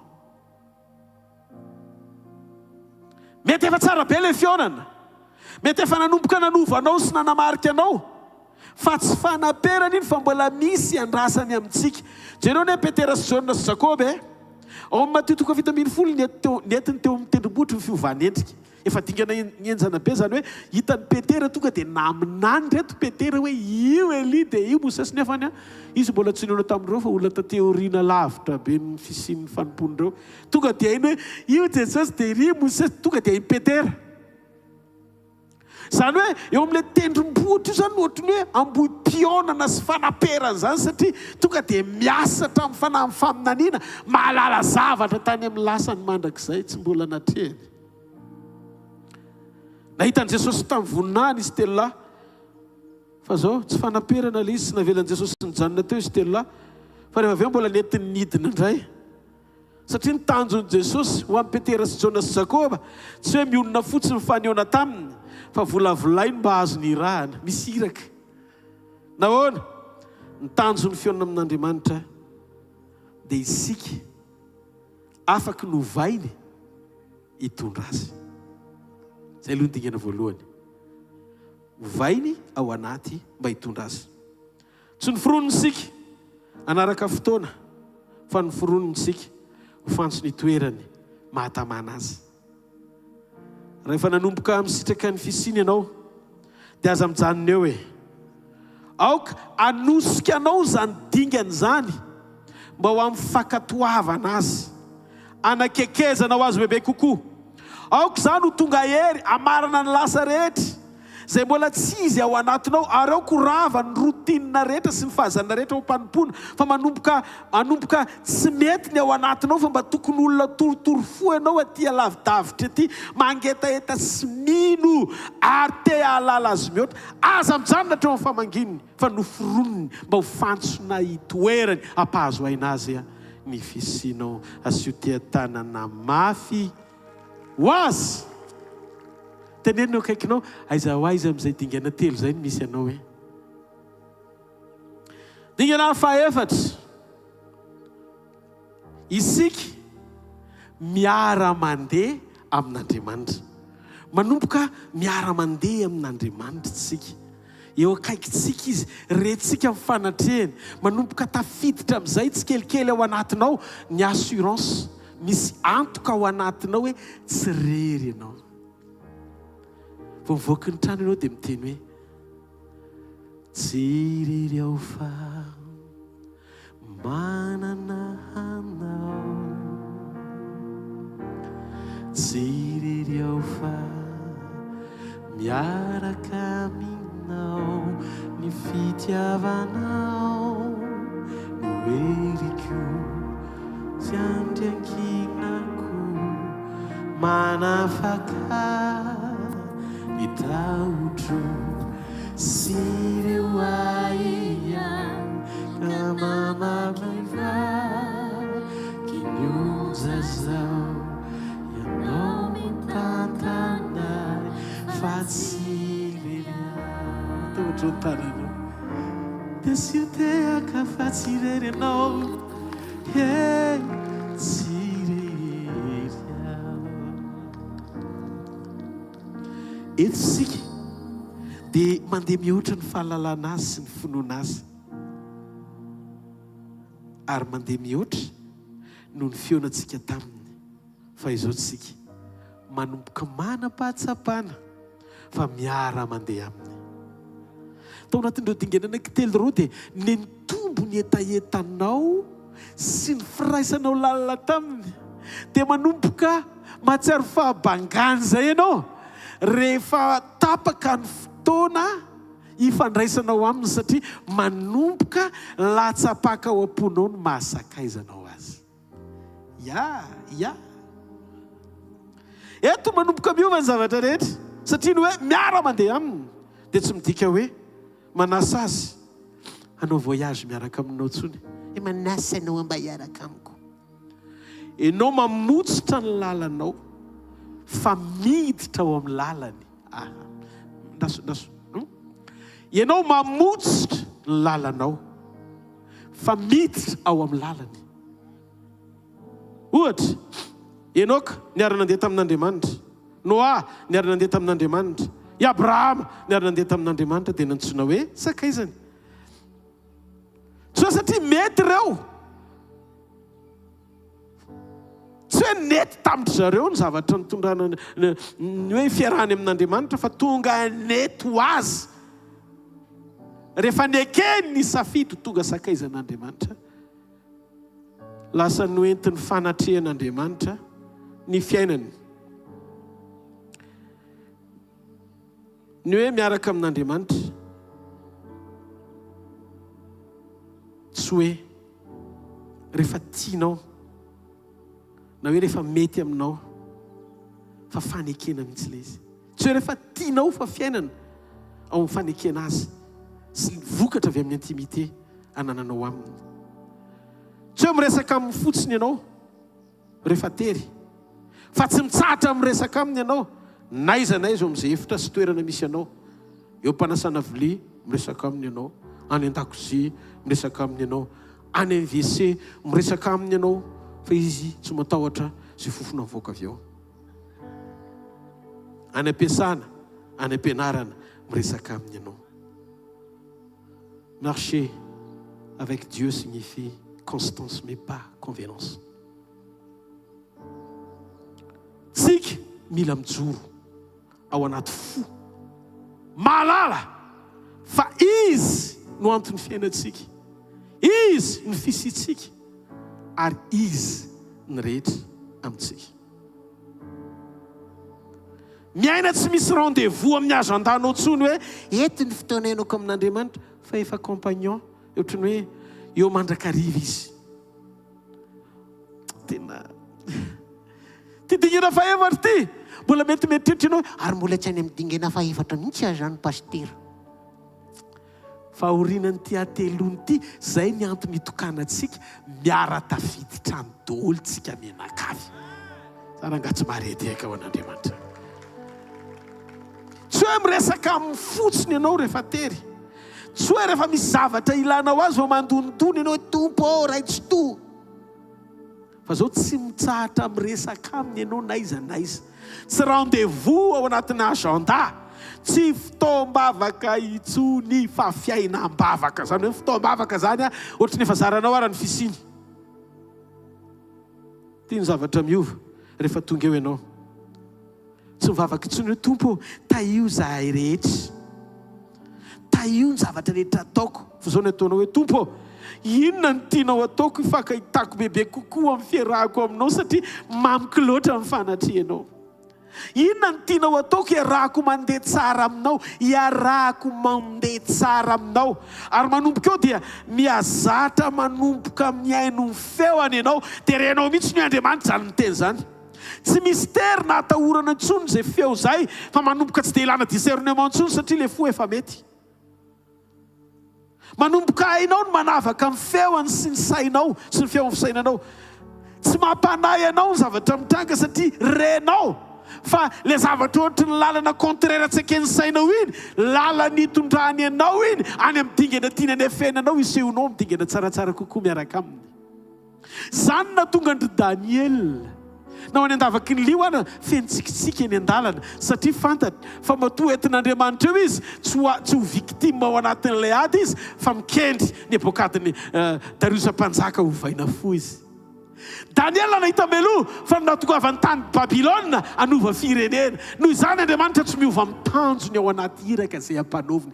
Manomboka miariary ao aminao ny finalité ny zava-misy, ny fiafarany reny. Fa tsy le karazan'olona ntsony anao midingana faefatra metra-panontaniana tompo inona ary ty sotro savoli.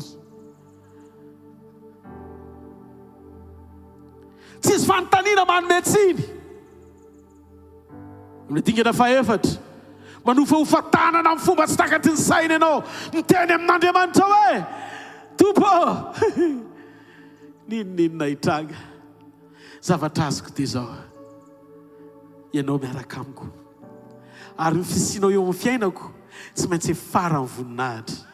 Ro saka ny tany masoko lalana ahitako ny fahalebiazan'ny herinao amoka eo amin'ilay tontolo tsy takatry ny saiko.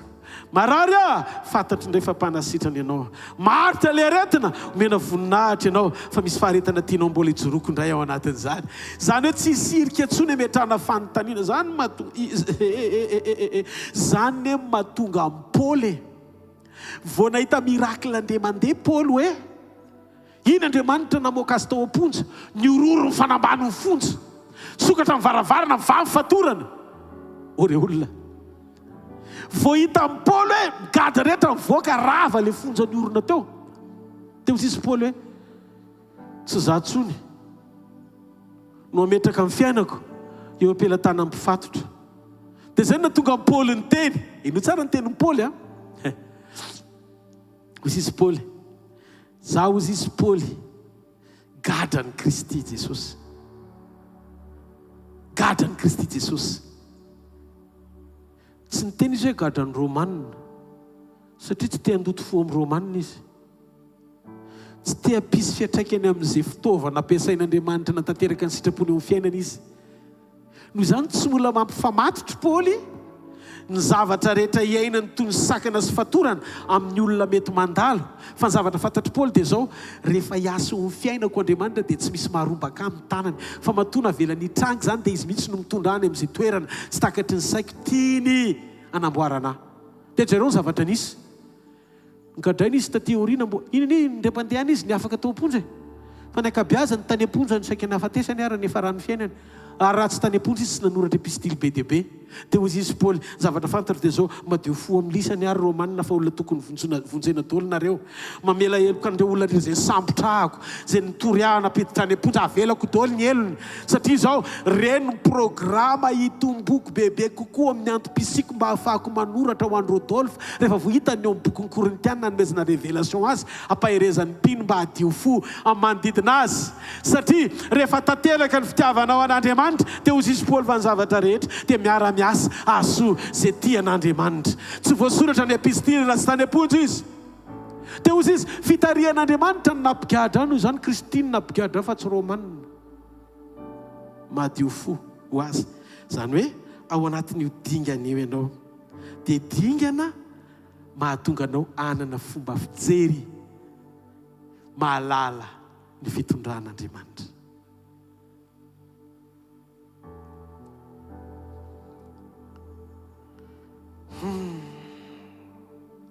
Alléluia. Rehefa miaraka aminy sy miresaka aminy ianao dia izy manomboka mamboatra. Izy mamboatra izay ho namanao sy izay ho sakaizanao. Miala ny fahazaran-drazy.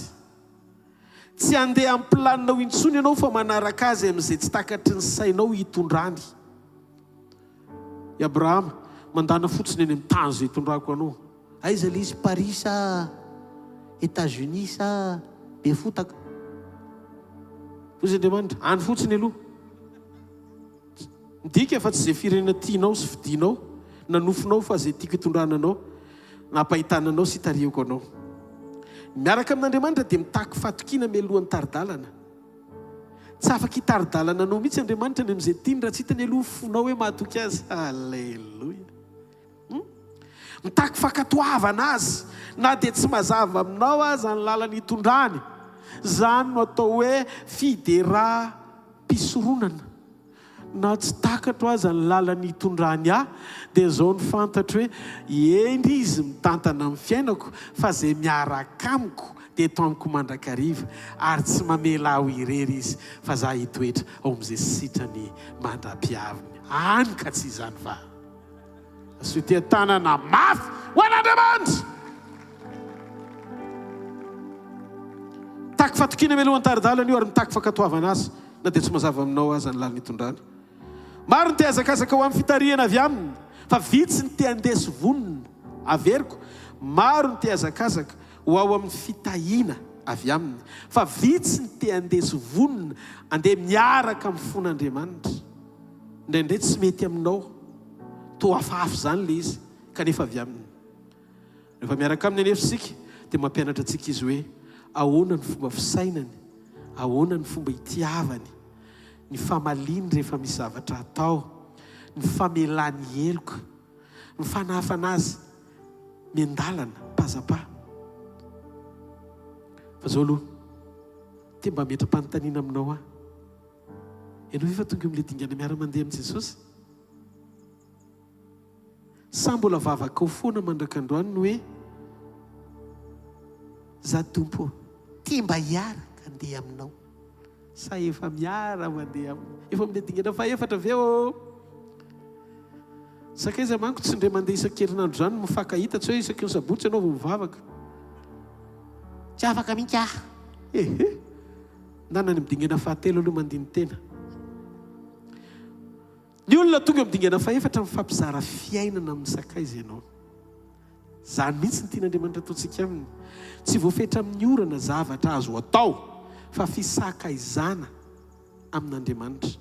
Manasa antsika hamangy azy mivavaka mandritry ny atelona dia mirosoa ho isan'ny sakaizan'Andriamanitra. Tsy maretehaka ao an'Andriamanitra ho an'izay te ho sakaiza rehetra mba ho tafiditra ao anatin'izany.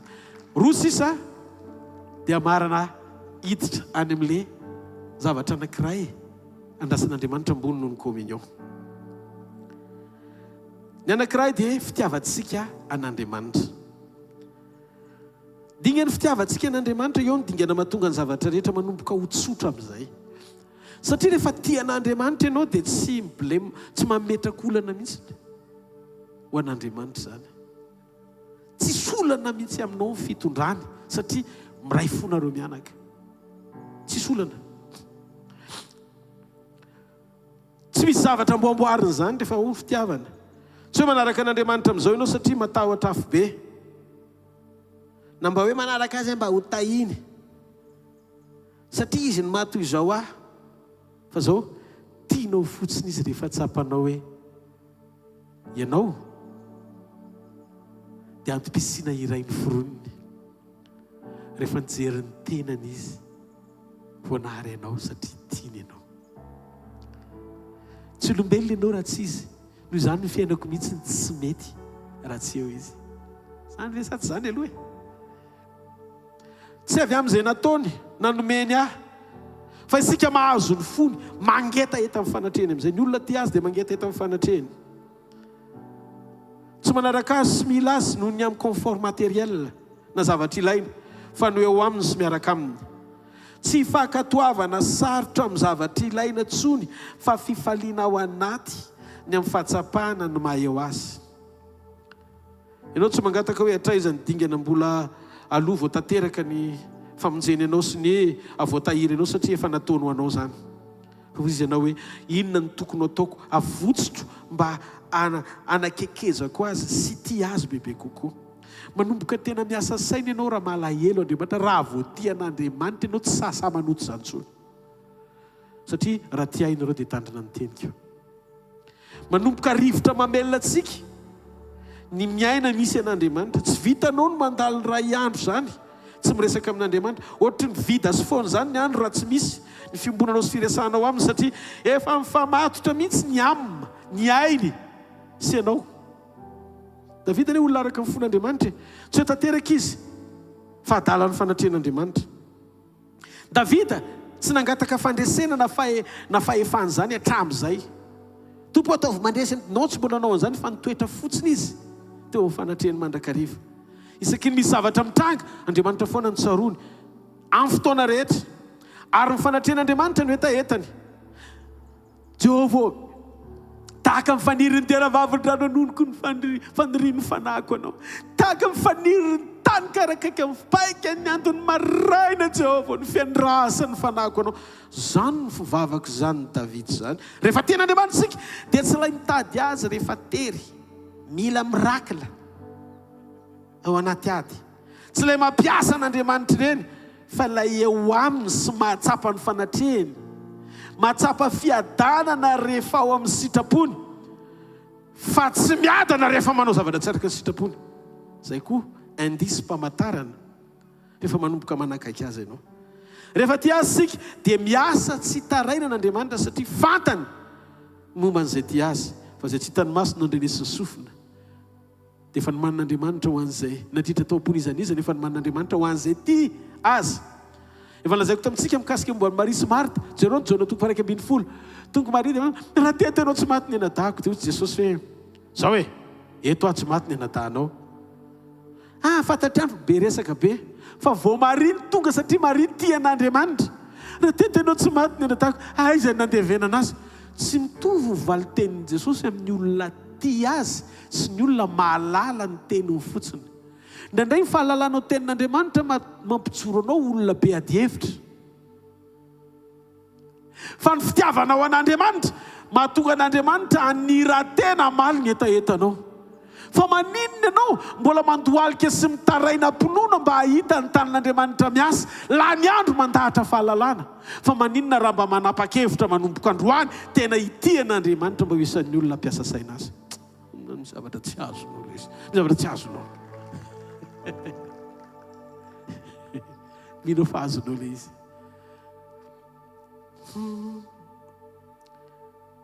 Averiko indray. Petera tia azy.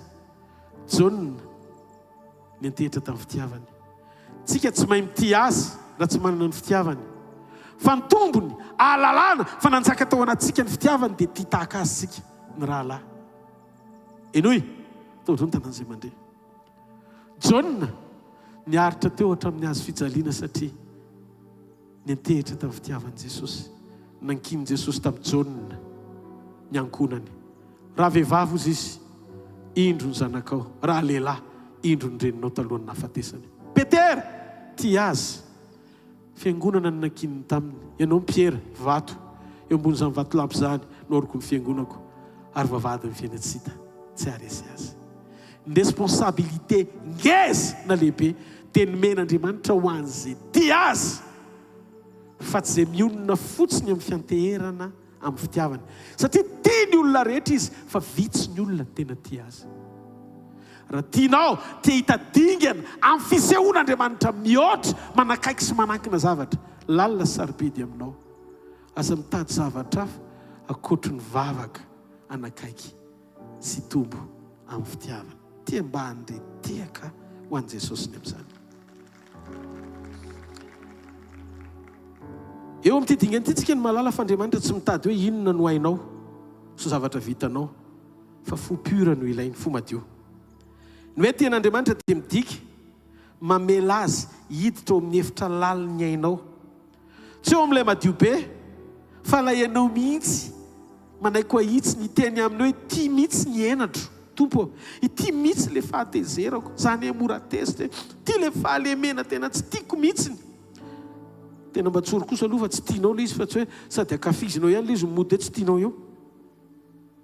Tia le iza tsy tiako. Rehefa tia azy ianao dia manomboka mavita mivavaka ohatr'izany.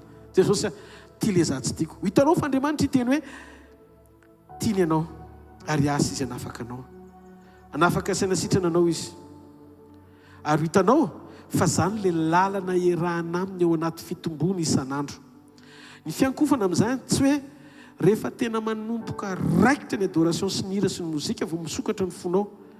Fa zao amin'ny fotoana rehetra renao io présence io mamotsy ny ao anatinao ianao fankatoavana amin'ny ranomasom-pahanginana matsiary fahoriana rehefa sendra renao fa tsy faly ny amin'ny zavatra nataonao Andriamanitra. Mila mahita fifaliana ao anaty fahamasinana sika.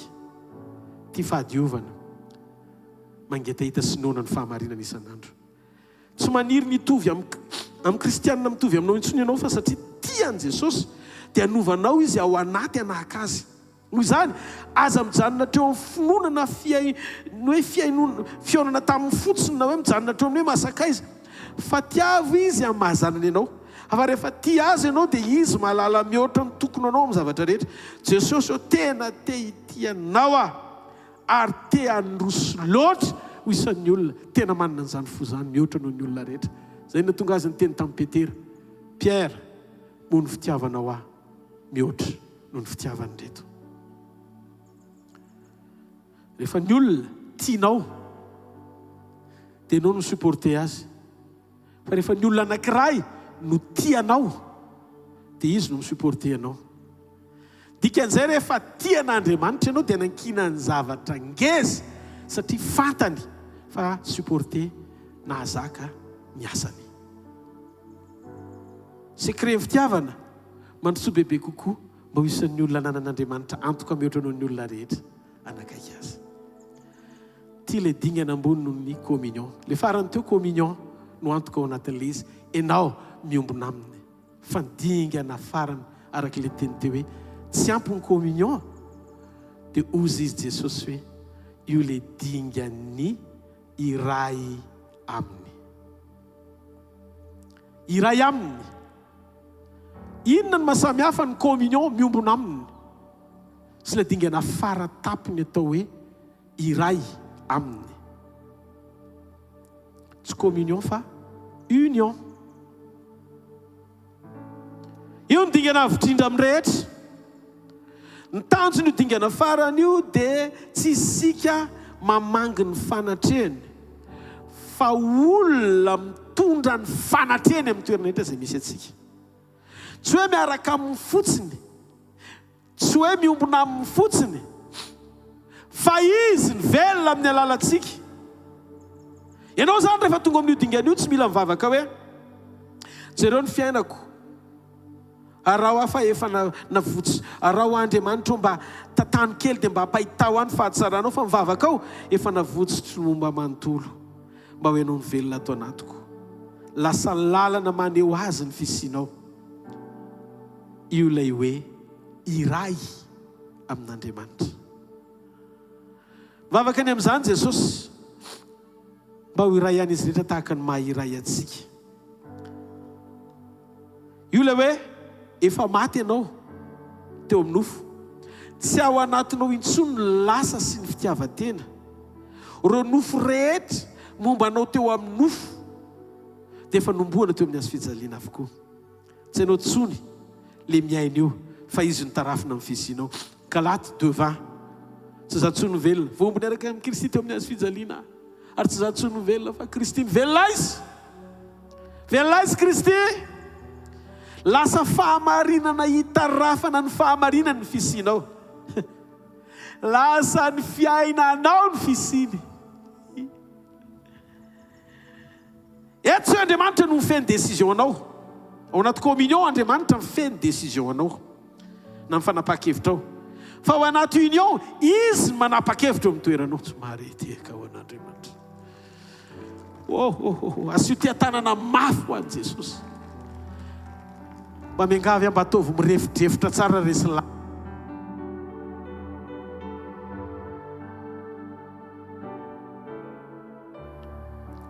Izy no manapa-kevitra amin'ny toeranao. Tsy mivavaka ianao hoe makatoa ve azany sa tsy makatoa. Fa rehefa mitazana anao ny olona dia mahita hoe olona mifankatoavana an'Andriamanitra ianao. Tsy miady ianao mba ho votsitra, fa olona efa votsitra ianao feno azy ny ao anatinao, feno vesatra mahandriamanitra azy ny ao am-ponao. Ary lara-pahamehana sy ny priorité aminao dia ianao ny prioritény. Lasa mirehitra ho fantsony valiny amin'izay tiany atao ny fisianao.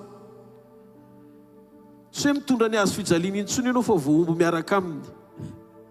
Tena zaraga misy zavatra tsy azonao. Tsy hoe mitondra ny azo fijaliana intsony fa voaomby miaraka aminy. Ary eto ny tiako lazaina aminao, vitsy ny olona tonga eo nanontany an'i Jesosy ahoana vitsy ny olona tonga eo. Tsy hoe miafin'Andriamanitra fa ianao mijanona ary ianao tsy mandroso amin'ny fahalalana azy. Ny hoe iray ao amin'ny tompo dia mitaky 100% fa tsy latsaka. Ary rehefa iray dia misy fisalasalantsika amin'ny zavatra rehetra. Hoe tsy misy fisalasalana azafatsika amin'ny zavatra rehetra, fa rehetritsika mihitsy hoe izay zavatra rehetra tonga eo amintsika dia avy aminy. Ao ve ô. Raha hoentina ny anaty hafa ianao dia mandeha. Ary mandeha tsy misy tahotra ohatran'ny sadraka sy mezaka sy Abednego. Satria ianao tsy miaina amin'ny fiainanao intsony. Ianao no hita fa ny hafa mahatsapa amin'ny fanatrehany. rehefa tena feno fepetra io dia ampiasain'Andriamanitra momba anao ray manontolo satria nivesatry ny fonao dia izy fetraika eny eo manodidina anao. Mety présent amin'ny toerana anankiray ianao fa ny herin'Andriamanitra makivaky any anatin'ny olona atsapahany ny adoso sy ny fahadalany. Manivaka mihoatra noho ny feo ny fisian'Andriamanitra eo amin'ny olona iray aminy. Rehefa izy velona ao anatinao dia izy no maneho ny tiany atao amin'ny alalanao. Olona tsotra ianao fantsona fa fitarany fahatsarany. Tsy miresaka ny amin'Andriamanitra ianao fa maneho an'Andriamanitra. Aza mikendry ny hotahinana feno hery fa aoko iray amin'Andriamanitra fotsiny rea. Avela ho faty ny sitraponao, aoka tsy horeny ianaranao, aoka ny fonao hitepy tahaka azy. Eto zany tsy misy tsony hoe te hiavaka ny ministerako, tezoko raha mbola ohatry zany. Mbola any amin'ny dingana mbola mila miombona aloha. Raha ohatra ny hoe ianao anao zavatra ho amin'ny tombotsomba azahoanao valiny, raha mbola ohatry zany mbola tsy any amin'ny 6e ianao fa mbola any amin'ny 4e ao anatin'ny fiarahana amin'Andriamanitra. Zany hoe mbola mampitovy tadiny dokanga eny an-dalana nareo mianaka fa rehefa iray tsisy elanelana tsony. Ndrezo anao tonga dia zakany. Manoloana ny zavatra anankiray tonga dia honeny anao, tonga dia ny fony no mitondra anao. Tsy maharety ka ao an'Andriamanitra. Tsy tonga dia mifobe anao tsony hoentinao mitsara ma tonga mivavanao miteniteny foana. Fa mason'Andriamanitra mijery honena mpanota mba hahafan'Andriamanitra midélivrer ny hafa.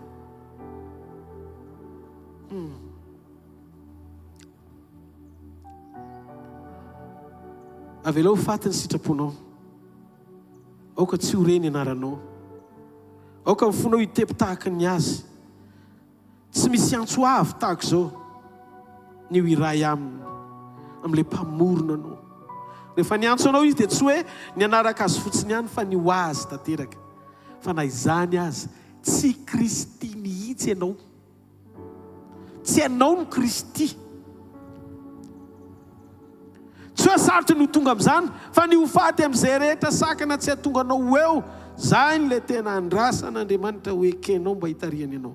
Aisika izao, aizany misy antsika izao efa tomombana eo amin'izay iray izay ve sa efa manangasanga ny mahiray antsika aminy. Efa izy ve ny rehetra ho antsika? Efa renao ve hoe tsy nifangiry firiana tsony ny sakana mahatonga ny fisaoranao tsy anome voninahitra azy amin'ny lalany hitondrany satria mahalala ianao feo amin'ny fiainanao izy. Mety misy fotoantsika indraindray mahatsapa-tena hoe mbola lavitra, mbola mety mandalo zavatra miaraka aminy be dia be, nefa niaraka taminy fa mbola misy zavatra mahazatra tsy afaka fa toetra tsy mindrika. Nefa mety tia azy ianao fa tsy nanome ny rehetra ho azy. Mety misy zavatra anankiray sisa sakana tsy hiampitana amin'ilay tena dingana farany na le unité amin'Andriamanitra eo. Zao anefa naiza ianao dia tsarovy, aza mety afa-po mijanona eo amin'ny toerana eo, aza mijanona eo ivelany fa midira lalina, aza mionona amin'ny fiombonana ara-pihetsepo fa mandrosoa amin'ny fiovana mandrakizay. Tsy ny manakaiky sy miombona aminy fotsiny fa ny iray aminy indrindraindrindra. Tsy fiankofana tapany, tsy hoe mangina ara-potoana fotsiny, tsy sika mendrika eo amin'ny fiangonana fa ianao ilay teny ianao torotoro mpanota reraka fa ianao mihitsy ny nahafatesany. Tsy ny fiderahanao no tadiaviny na ianao anome voninahitra azy hita maso ety ivelany, ny ho ao anatinao sy ny araka aminy ny zava-dehibe aminy. Indrindraindrindra ny iray tsy hitarafana anao intsony fa ho ianao no fisiny hita maso eo amin'izay andrahany ianao.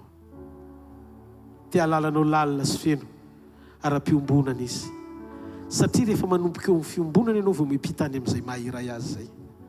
Ary ny fanasana dia mitaky valiny, tsy kisendrasendra ny fanasan'ny tompo. Rano antsony iombona aminy isika, ny fidy azy, anaraka azy, ary indrindrindra ny fidiny mba ho azy, dia mijoro azy na traizatraiza misy antsika, naiza amin'izay dingana misy antsika androany. Tadio fa tsy ny fijerin'ny olona na ny andraikitrao amin'ny fiangonana, tsy hoe fa ela ve ianao mipino, atraiza ny fiarahana amin'i Jesosy, fa za teteny aloha tena eketsika ty valim-panontaniana ty hoe hatramin'ny faran'i Jesosy. Tsy titra, tsy toerana, CV spirituel. Malala azy ve tsika? Miaraka aminy ve tsika? Tia azy ve tsika? Tianao ve no iray aminy? Alalanao ve izy amin'ny fotoana iverenany? Ny tanjon'ny fiainana tsy mahomby. Tadidio tsara. Tsy hoe zany ny sakana amin'izay hita maso, fa ny fahombiazana ny fahalalanao fa miaraka aminy ianao. Ary ny tanjonsika eto tany tsy hoe ny ahomby eto amin'ity tany ity koa. Tsy ny alaza, tsy ny ho mpanompo fotsiny. Ny tanjona dia Andriamanitra aza miandry ela eo amin'izay toerana niandrasany ianao mba hiovan'ny fonao hiainy ny antsony. Androany aza misalasala, aza velovery fotoana, mivavady atsoa izy hoe vonina Tompo no tonga eo amin'izay tanjona tianao amiko, fa ianao no antom-pisiko, ianao no rehetra amiko. Jesosy.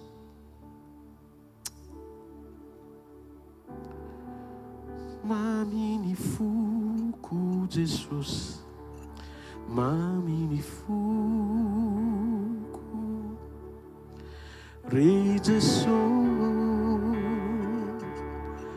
ny famonjena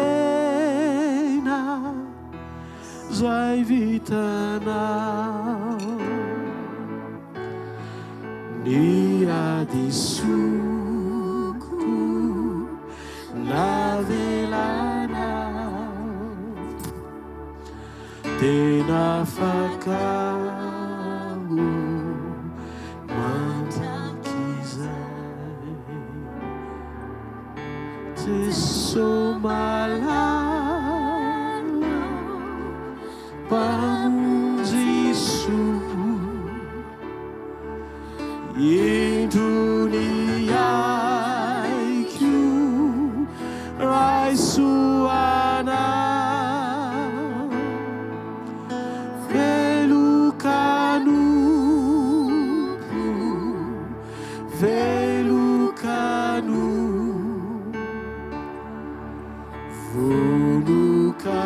vonokanao zay sitraka tano foko tanony foko ry Jesosy zaza tsy mahasarakanao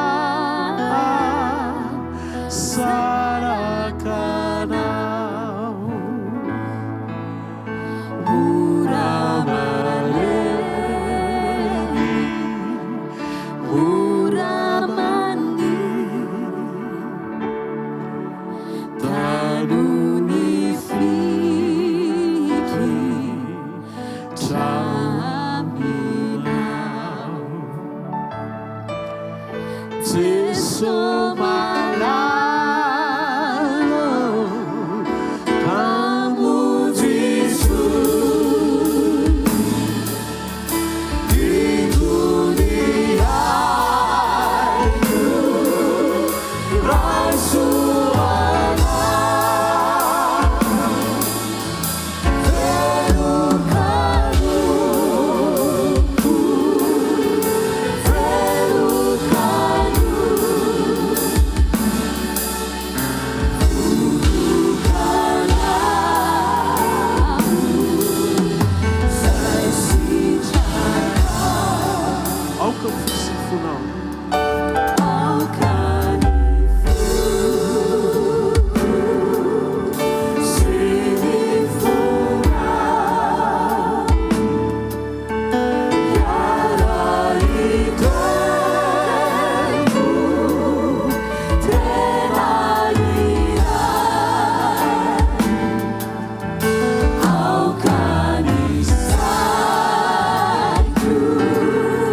See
tazagna any amin'ny toerana misy anao.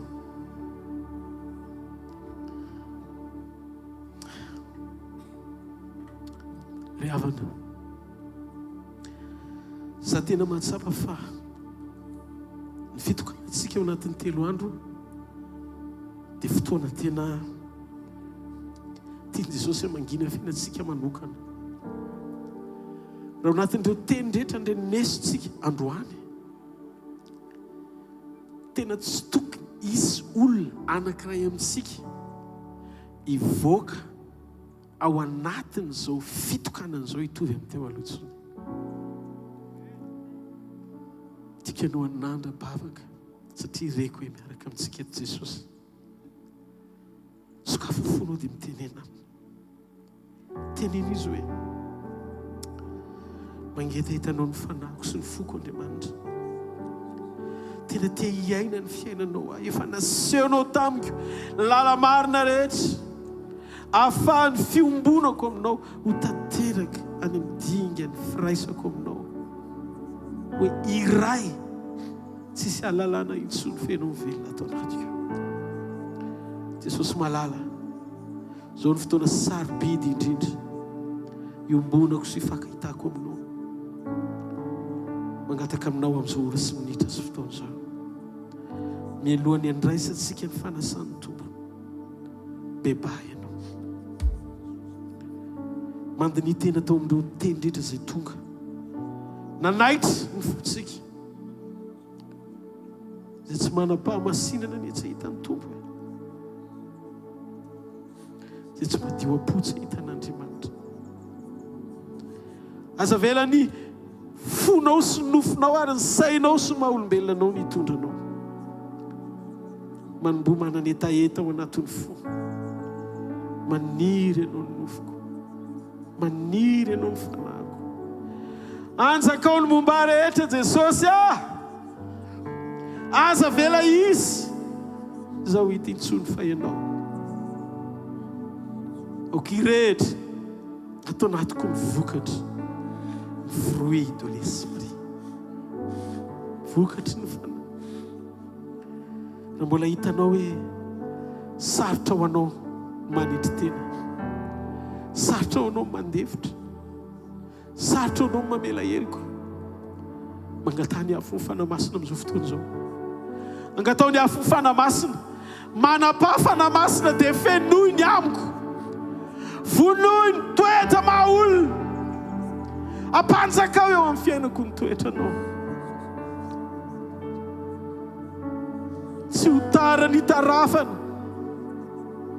ny fitiavako ny voninahitro sy ny maha-olombelonay, fa ny ahafantsona ahitana ny fahatsaranao sy ho voninahitao hitarafana ny Kristy hanovany hafa. Za no fiainako Jesosy ao. Za no etaetako. Fonjeo a Jesosy. Fonjeo.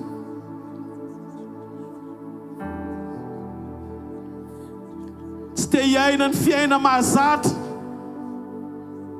tahaka izay niainako taloha intsony.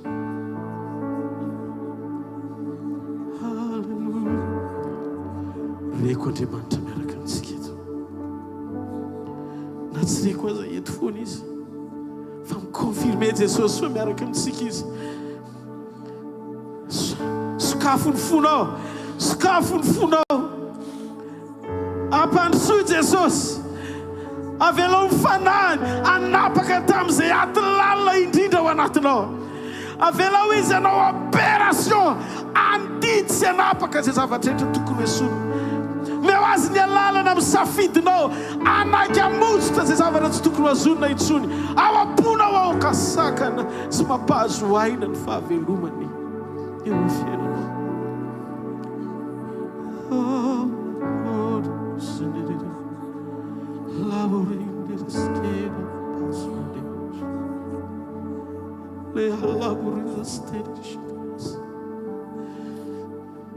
Efa hitanao fa tsy tianao intsony le fahazaran-dratsy. Efa tsy tianao intsony le ota mangeza. Efa tsy tianao intsony. Avelao Jesosy anasitrana anao amin'izay. Avelao izy anongotra zany. Jesosy tsy tiana iandalo fotsiny ty fitokanana telo andro ty Jesosy. Tiana tena hisy fiatraikany amin'ny fiainam-panahina iny.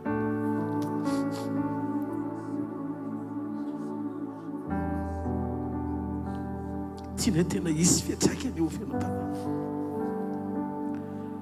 Manjaka Jesosy. Mandroso Jesosy io. Tugasu Yanawe Famanerana Ifanasheanao Manirinifu Teitueranao Kasiwa Tesosio Famanate Nanawe Fafaraniza Ilaiku Sitiku Nyowani Lana Mandusu Jesus Tuga Yanawe Famanerana Ifanachere Manirifu Teitwe Kasiwa Jesus Manatenana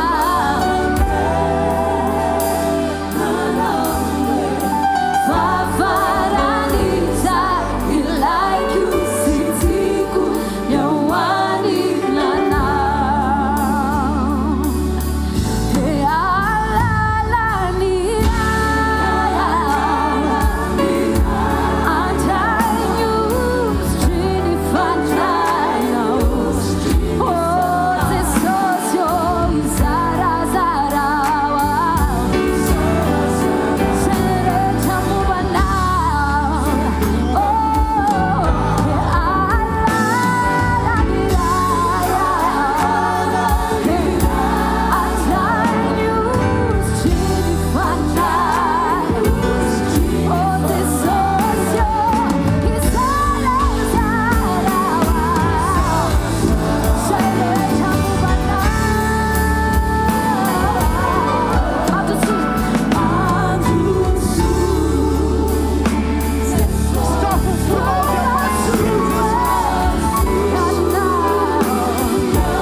Eritrereto sy hevery hoe miaraka amintsika eto Jesosy.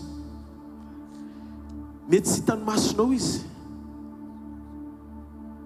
fa eo anoloanao izy. Fotoana zao ry havana tsy fotoana kisendrasendra. Mba eritrereto hoe ny fotoana fisakafoanao zao fotoana isaina n'Andriamanitra ny zanany. Isaky mivelatra ny latabatra tsy maninana eo aza amin'ny fahavalo fa ilaina mihitsy eo maso ny fahavalo ny karakarany ianao ao anaty communion. Ny communion tsy mila mahita ianao hoe inona daholo ny olana, aiza daholo ny fahavalo, inona ny zavatra mitranga, fa eo amin'ny communion Andriamanitra ianao ny fatohany. Atsotsorony eo amin'ny lohanao ny diloilo, mikapokanao ny feno azy eo anaty fanekena. Dia tiako sainao fa misy raha izay miserviranao. Izy no miserviranao. izy ny manompo anao na dia tompo azy. Mafantatro ve?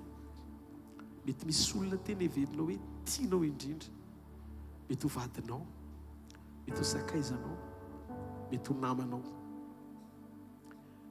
Fa tadio fa rehefa tena marary ianao miantso ny olona tianao, manafisafo anao ny azony atao, fa tsy manasitrana anao zany izy. Ny ray tena tianao ny ohatranao ny fitiavany vadinao anao, tsy izay rehetra hiverinao fa tianao indrindra. Izy no nisolanao raha tokony ho very any amin'ny elo ianao, dia maty teo amin'ny toeranao izy, mba handraisanao famonjena. Jesosy no anarany. Izy no miaraka amintsika eto. Ny anarany no torianay, mba tsy hananareo elanelana manolona, fa iombona sy fakahita aminy. Satria izy nampanantena antsika, fa tsy ny firaisantsika amin'ny fotsiny, dia amin'ny fiombonana amin'ny endriky ny mofo, fa ny anantena antsika fotoana anankiray, izay nampanantenainy fa hiverenany, apakatra antsika ho ao aminy. Ho avy zany fotoana zany. Hiatrika an'izany tsika indray androany, ary tsy ho ela zany fotoana zany. Zany no antony mahatonga anay tsy mety mangina, fa mpitondray ny hafatra hanakekezanao aminy bebe kokoa, sy tombona ao hatrany. Hiala amin'izay dingana misy ianao androany, handroso amin'ny tsaratsara kokoa hatrany miaraka aminy. Tsy manary an-dalana zany izy.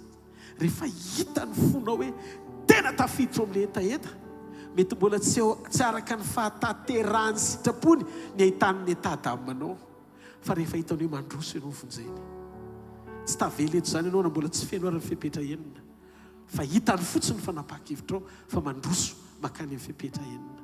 Sokafo ny fo, aza manamelo tena, mandroso fa mbola malalaka ny kianja, atongavanao eo amin'ilay tena firaisana aminy, atonganao ho iray aminy tanteraka. Izy ary tamin'ny alasaina madiana azy, nandray ny mofo izy, dia nisaotra izy teo izay tia ny tenako izay vakina ho anareo, so natao ho fahatserovana misaora azy.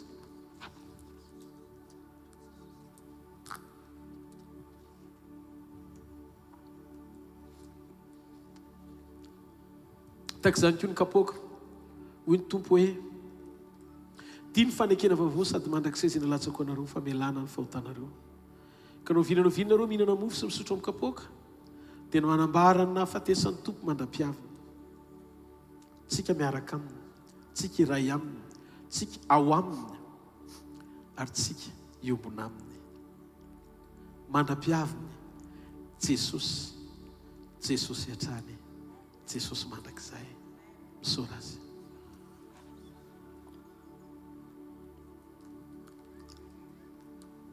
Hoy indrindra izy hoe sambatra ny olona izay voavela ny elony sy voasarona ny fahotany, sambatra ny olona izay tsy isain'i Jehovah eloka ary tsy misy fitaka ny fanahany. Ho an'ilay mitoetra amin'ny sisa fiandriana mandrakizay ny voninahitra. Amen.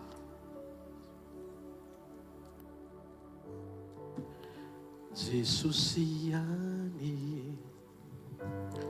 Jesosy hatrany, sy ho foana ny fanantenako fa eo ianao. Miaino ireo fitarainako, mampaheya imba iadanako. Jesosy va tulampy eriko, Jesosy ihany, Jesosy hatrany, tsy ho foana ny fanantenako fa eo ianao. Miaino ireo fitarainako, mampaheya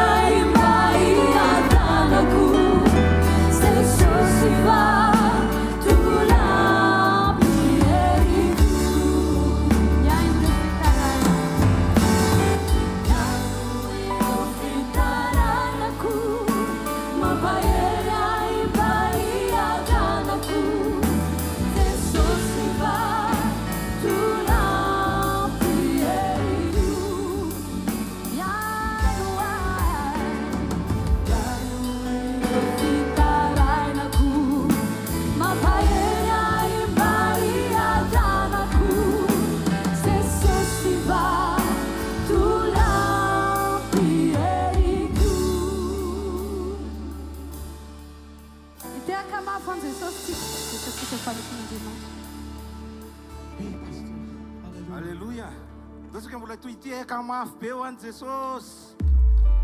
Alleloia. Fizarana vaovao vetivety a.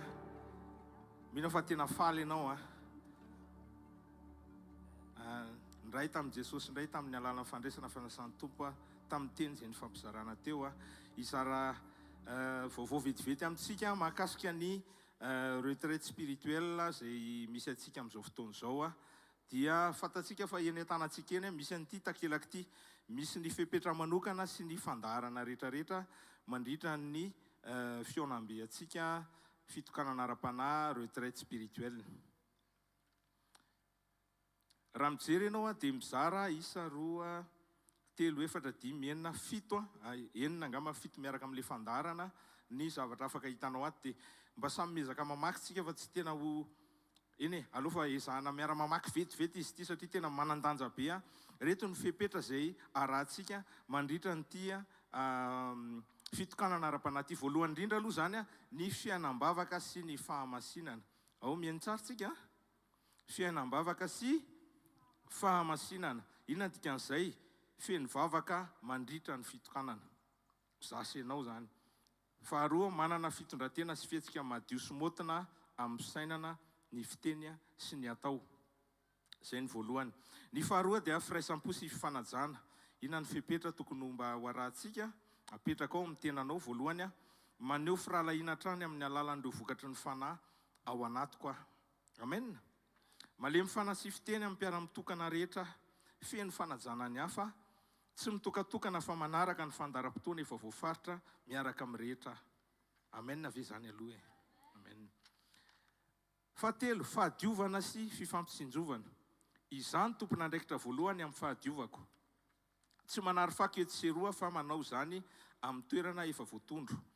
Tsy manao maloto sy mivalan-drano afa-tsy eny amin'ny WC efa voatokana ihany a. Manaja tsara ny fahadiovana any amin'ireo trano fidiovana araka ny soratra sy sary efa mipetraka any a, dia afaka vakianao io le izy. Mandray ny andraikitra tandrify mifanampy sy mifanohana satria piraitam-po ao amin'ny tompo. Amen ve zany? Alleluia, mihitsy ary zany. Fitaizana sy fikarakarana zaza sy ankizy. Tompon'andraikitra voalohany amin'ny fikarakarana sy fanaramaso ary ny fitaizana ny zanako a. Mifehy tsara manaramaso sy mikarakara tsara ny zanako a. Mifanampy nefany a amin'ny fikarakarana ireo zaza sy ankizy izay rehefa ilainy izany. Amen. Fankatoavana sy fanajana fotoana, manaja ny lamina sy fandaminana efa apetraky ny mpikarakara raha misy fanontaniana na fanamariana dia efa misy rahalasana bavo azoko atonina. Manaraka ny lamina apetraky ireo tompon'andraikitra samihafa isaky ny toeram-patoriana. Misy tompon'andraikitra zany a isaky ny toeram-patoriantsika. Tompon'andraikitra amin'ny fahadiovana, amin'ny fanajana fotoana, amin'ny vavaka sy ny ara-panahy, amin'ny fahasalamana sy amin'ny sécurité-na ny fandriam-pahalemana. Dia ho tononina eo ireo tompon'andraikitra eo rehefa avy eo. Manaja ny fotoana araka ny fandaram-potoana efa voafaritra. Fandriam-pahalemana sy fahasalamana. Tsy manao fihetsika izay mety hiteraka tsy fandriam-pahalemana na tsy fahasalamana ho asy ho an'ny hafa. Tsy mivoaka ny toeram-pilasiana raha tsy efa nampandre ny tompon'andraikitra noho ny antony manokana manandanja. Izay ihany zany tsika vao mba mivoaka mampandre ny tompon'andraikitra dia mba antony tena manandanja no andozantsika ny ty toerana izay misy atsika ity. Manatony ireo tompon'andraikitra ny fahasalamana sy fandriam-pahalemana raha misy tranga mampiaya. Ao ve tsika tompoko? Alleluia. Mialohan'ny hidirantsika hoe inona ny fandaram-potoanantsika rehefa avy eo a, dia vetivety aloha lazaiko le tompon'andraikitra isaky ny inona moa zany? Isaky ny toeram-patoriana izay efa nitenenina teo misoratra ao anatin'ny fepetra fa efa voafaritra izy ireo a. Misoratra betsaka anareo. Na dia mety hoe tsy nanolo tena ary nareo dia voateny reto izao a. Dia alleluia, misaotra ny tompontsika. Ao amin'ny efitrano A zany a, dia ny tompon'andraikitry ny fahadiovana dia tononoko malakilaky izy ity fa mihaino tsara tsika na zay voatonina na zay maheno zany efa mahafantatra hoe efitrano A zany a, aiza ho aiza zany a. Pasteur Nana dia pasteur Tahina zany a tompon'andraikitra ao amin'ny resaka fahadiovana. Eo amin'ny resaka fanajana fotoana sy fanarahana fotoana dia pasteur Nzaka sy pasteur Yarso. Eo amin'ny resaka vavaka sy ny ara-panahy dia pasteur Miamina sy pasteur Vololona. Eo amin'ny fahasalamana dia pasteur Vanou. Eo amin'ny sécurité pasteur Nirina. eo amin'ny efitrano be dia ny tompon'andraikitra amin'ny fahadiovana pasteur sitraka amin'ny fotoana taty fanja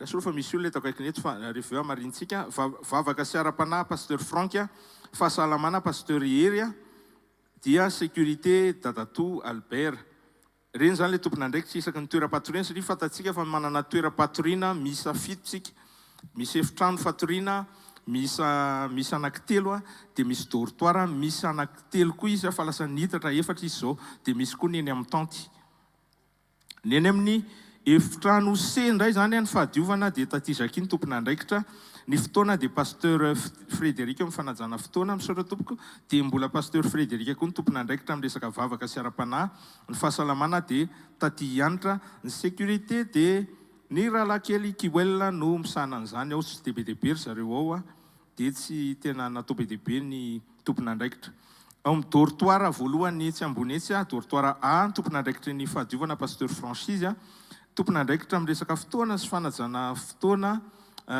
taty aina arafolo ny tompon'andraikitra ny vavaka sy ny ara-panahy pasteur rivo sy pasteur junias ny tompon'andraikitra ny fahasalamana Justin Ozias ny tompon'andraikitra ny sécurité dia i dadato Guy Mandimson eo amin'ny dortoir A bis ho aseho anareo izy dortoir A bis io rehefa avy eo dia ny fahadiovana ny tompon'andraikitra ny fahadiovana dia rahalahy tafita ny tompon'andraikitra amin'ny resaka fotoana dia pasteur Romuald fanajana fotoana io ny vavaka sy ny ara-panahy dia pasteur Eugenio ny fahasalamana dia dadato Marka ny sécurité dia dadato Ranjajaona izatsika kely manapaharetana kely fotsiny tsika fa tena zava-dehibe ty zavatra ity amin'ny fiarahantsika mirindra tsara milamina tsara dia afaka mandray tsara ny teny sy miombom-bavaka tsara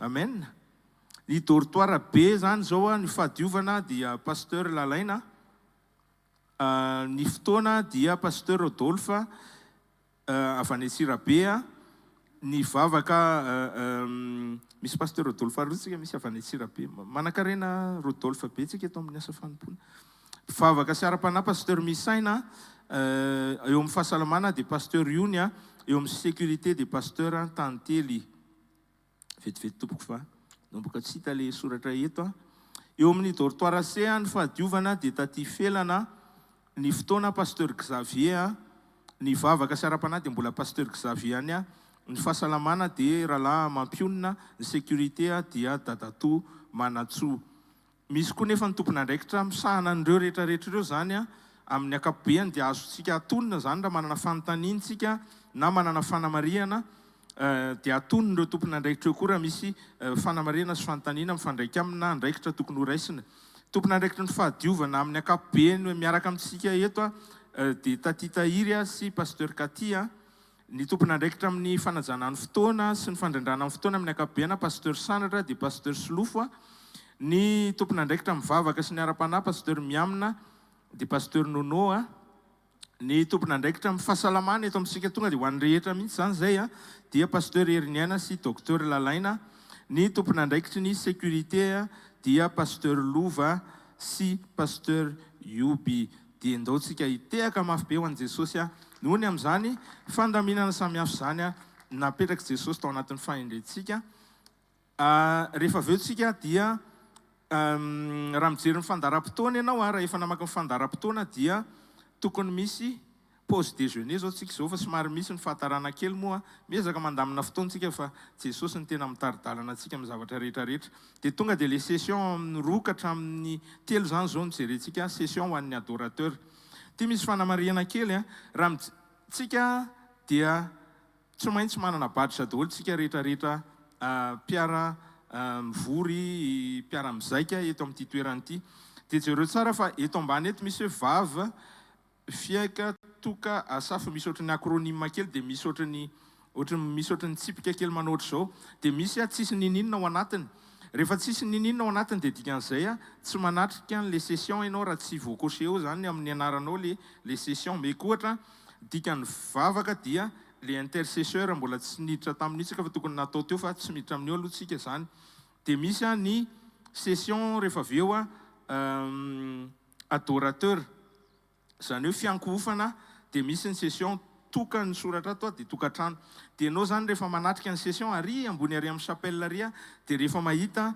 an'le case kely io misy an'io kely tsipika kely na cochage io ianao zay vao tokony mandeha makany fa raha tsy zany dia malalaka ny fotoananao raha tsy eo raha tsy coché io amin'ny badisanao dia afaka mitokana mivavaka ianao na ohatra mba makaina kely zany amin'izay fotoan'izay ao alleloia mariana fa tsy maintsy manana badge tsika zay vao afaka misakafo dia isaky ny mandeha manatona ao amin'ny cantine zany tsika dia misy kely hito zao misy hoe 23:05 androany ve zany atoandro zany hoe midi dia rehefa mandeha maka sakafo ao tsika amin'ny 12 dia coché ny soratra hoe midi io dia tsy afaka maka sakafo indroa zany ianao ao ndao hitehaka mafy be aloha ho an'i Jesosy foana ny amin'ny nanomezana antsika koa zany fandaminana rehetrarehetra zany dia voninahitra ho azy ndao tsika mbola hitehaka dia andray mpanompon'Andriamanitra amin'ny fandaharam-potoana manaraka alleloia iresaka sakafo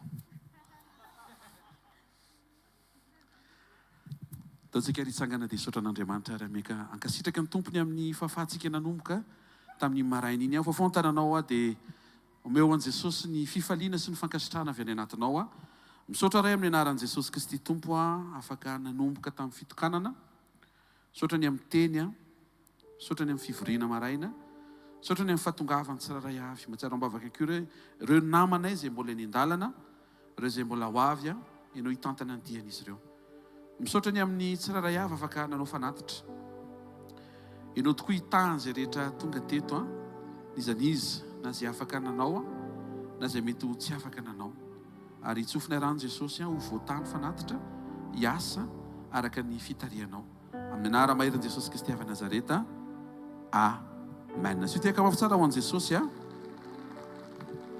araka ny fanazavan'ny pasteur Vanout teo dia mbola ho ampahafantarina antsika eo ny fahafahantsika mirattrape les sessions ho an'ny intercesseur fa avy hatrany dia miditra amin'ny pause déjeuner tsika zao dia amin'ny roa session adorateur dia mitoy amin'ny taratasy kely efa hitantsika iny verine tsika zany amin'ny 3 ka hatramin'ny 5 amin'ny question réponse sy ny etsetretsetretra raha misy fanontaniana moa dia manantona ny tompona andraikitreny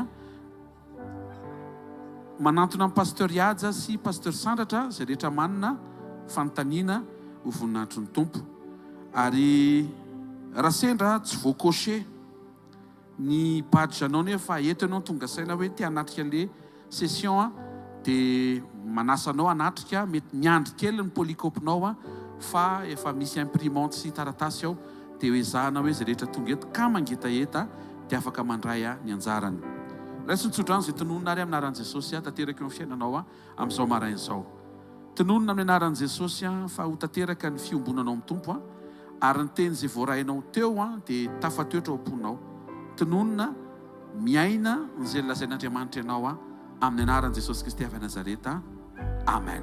Zandrao ny fahasoavana fa ny fahasoavan'Andriamanitra no mato izao ary ny fahasoavan'Andriamanitra no mato izao anareo amen.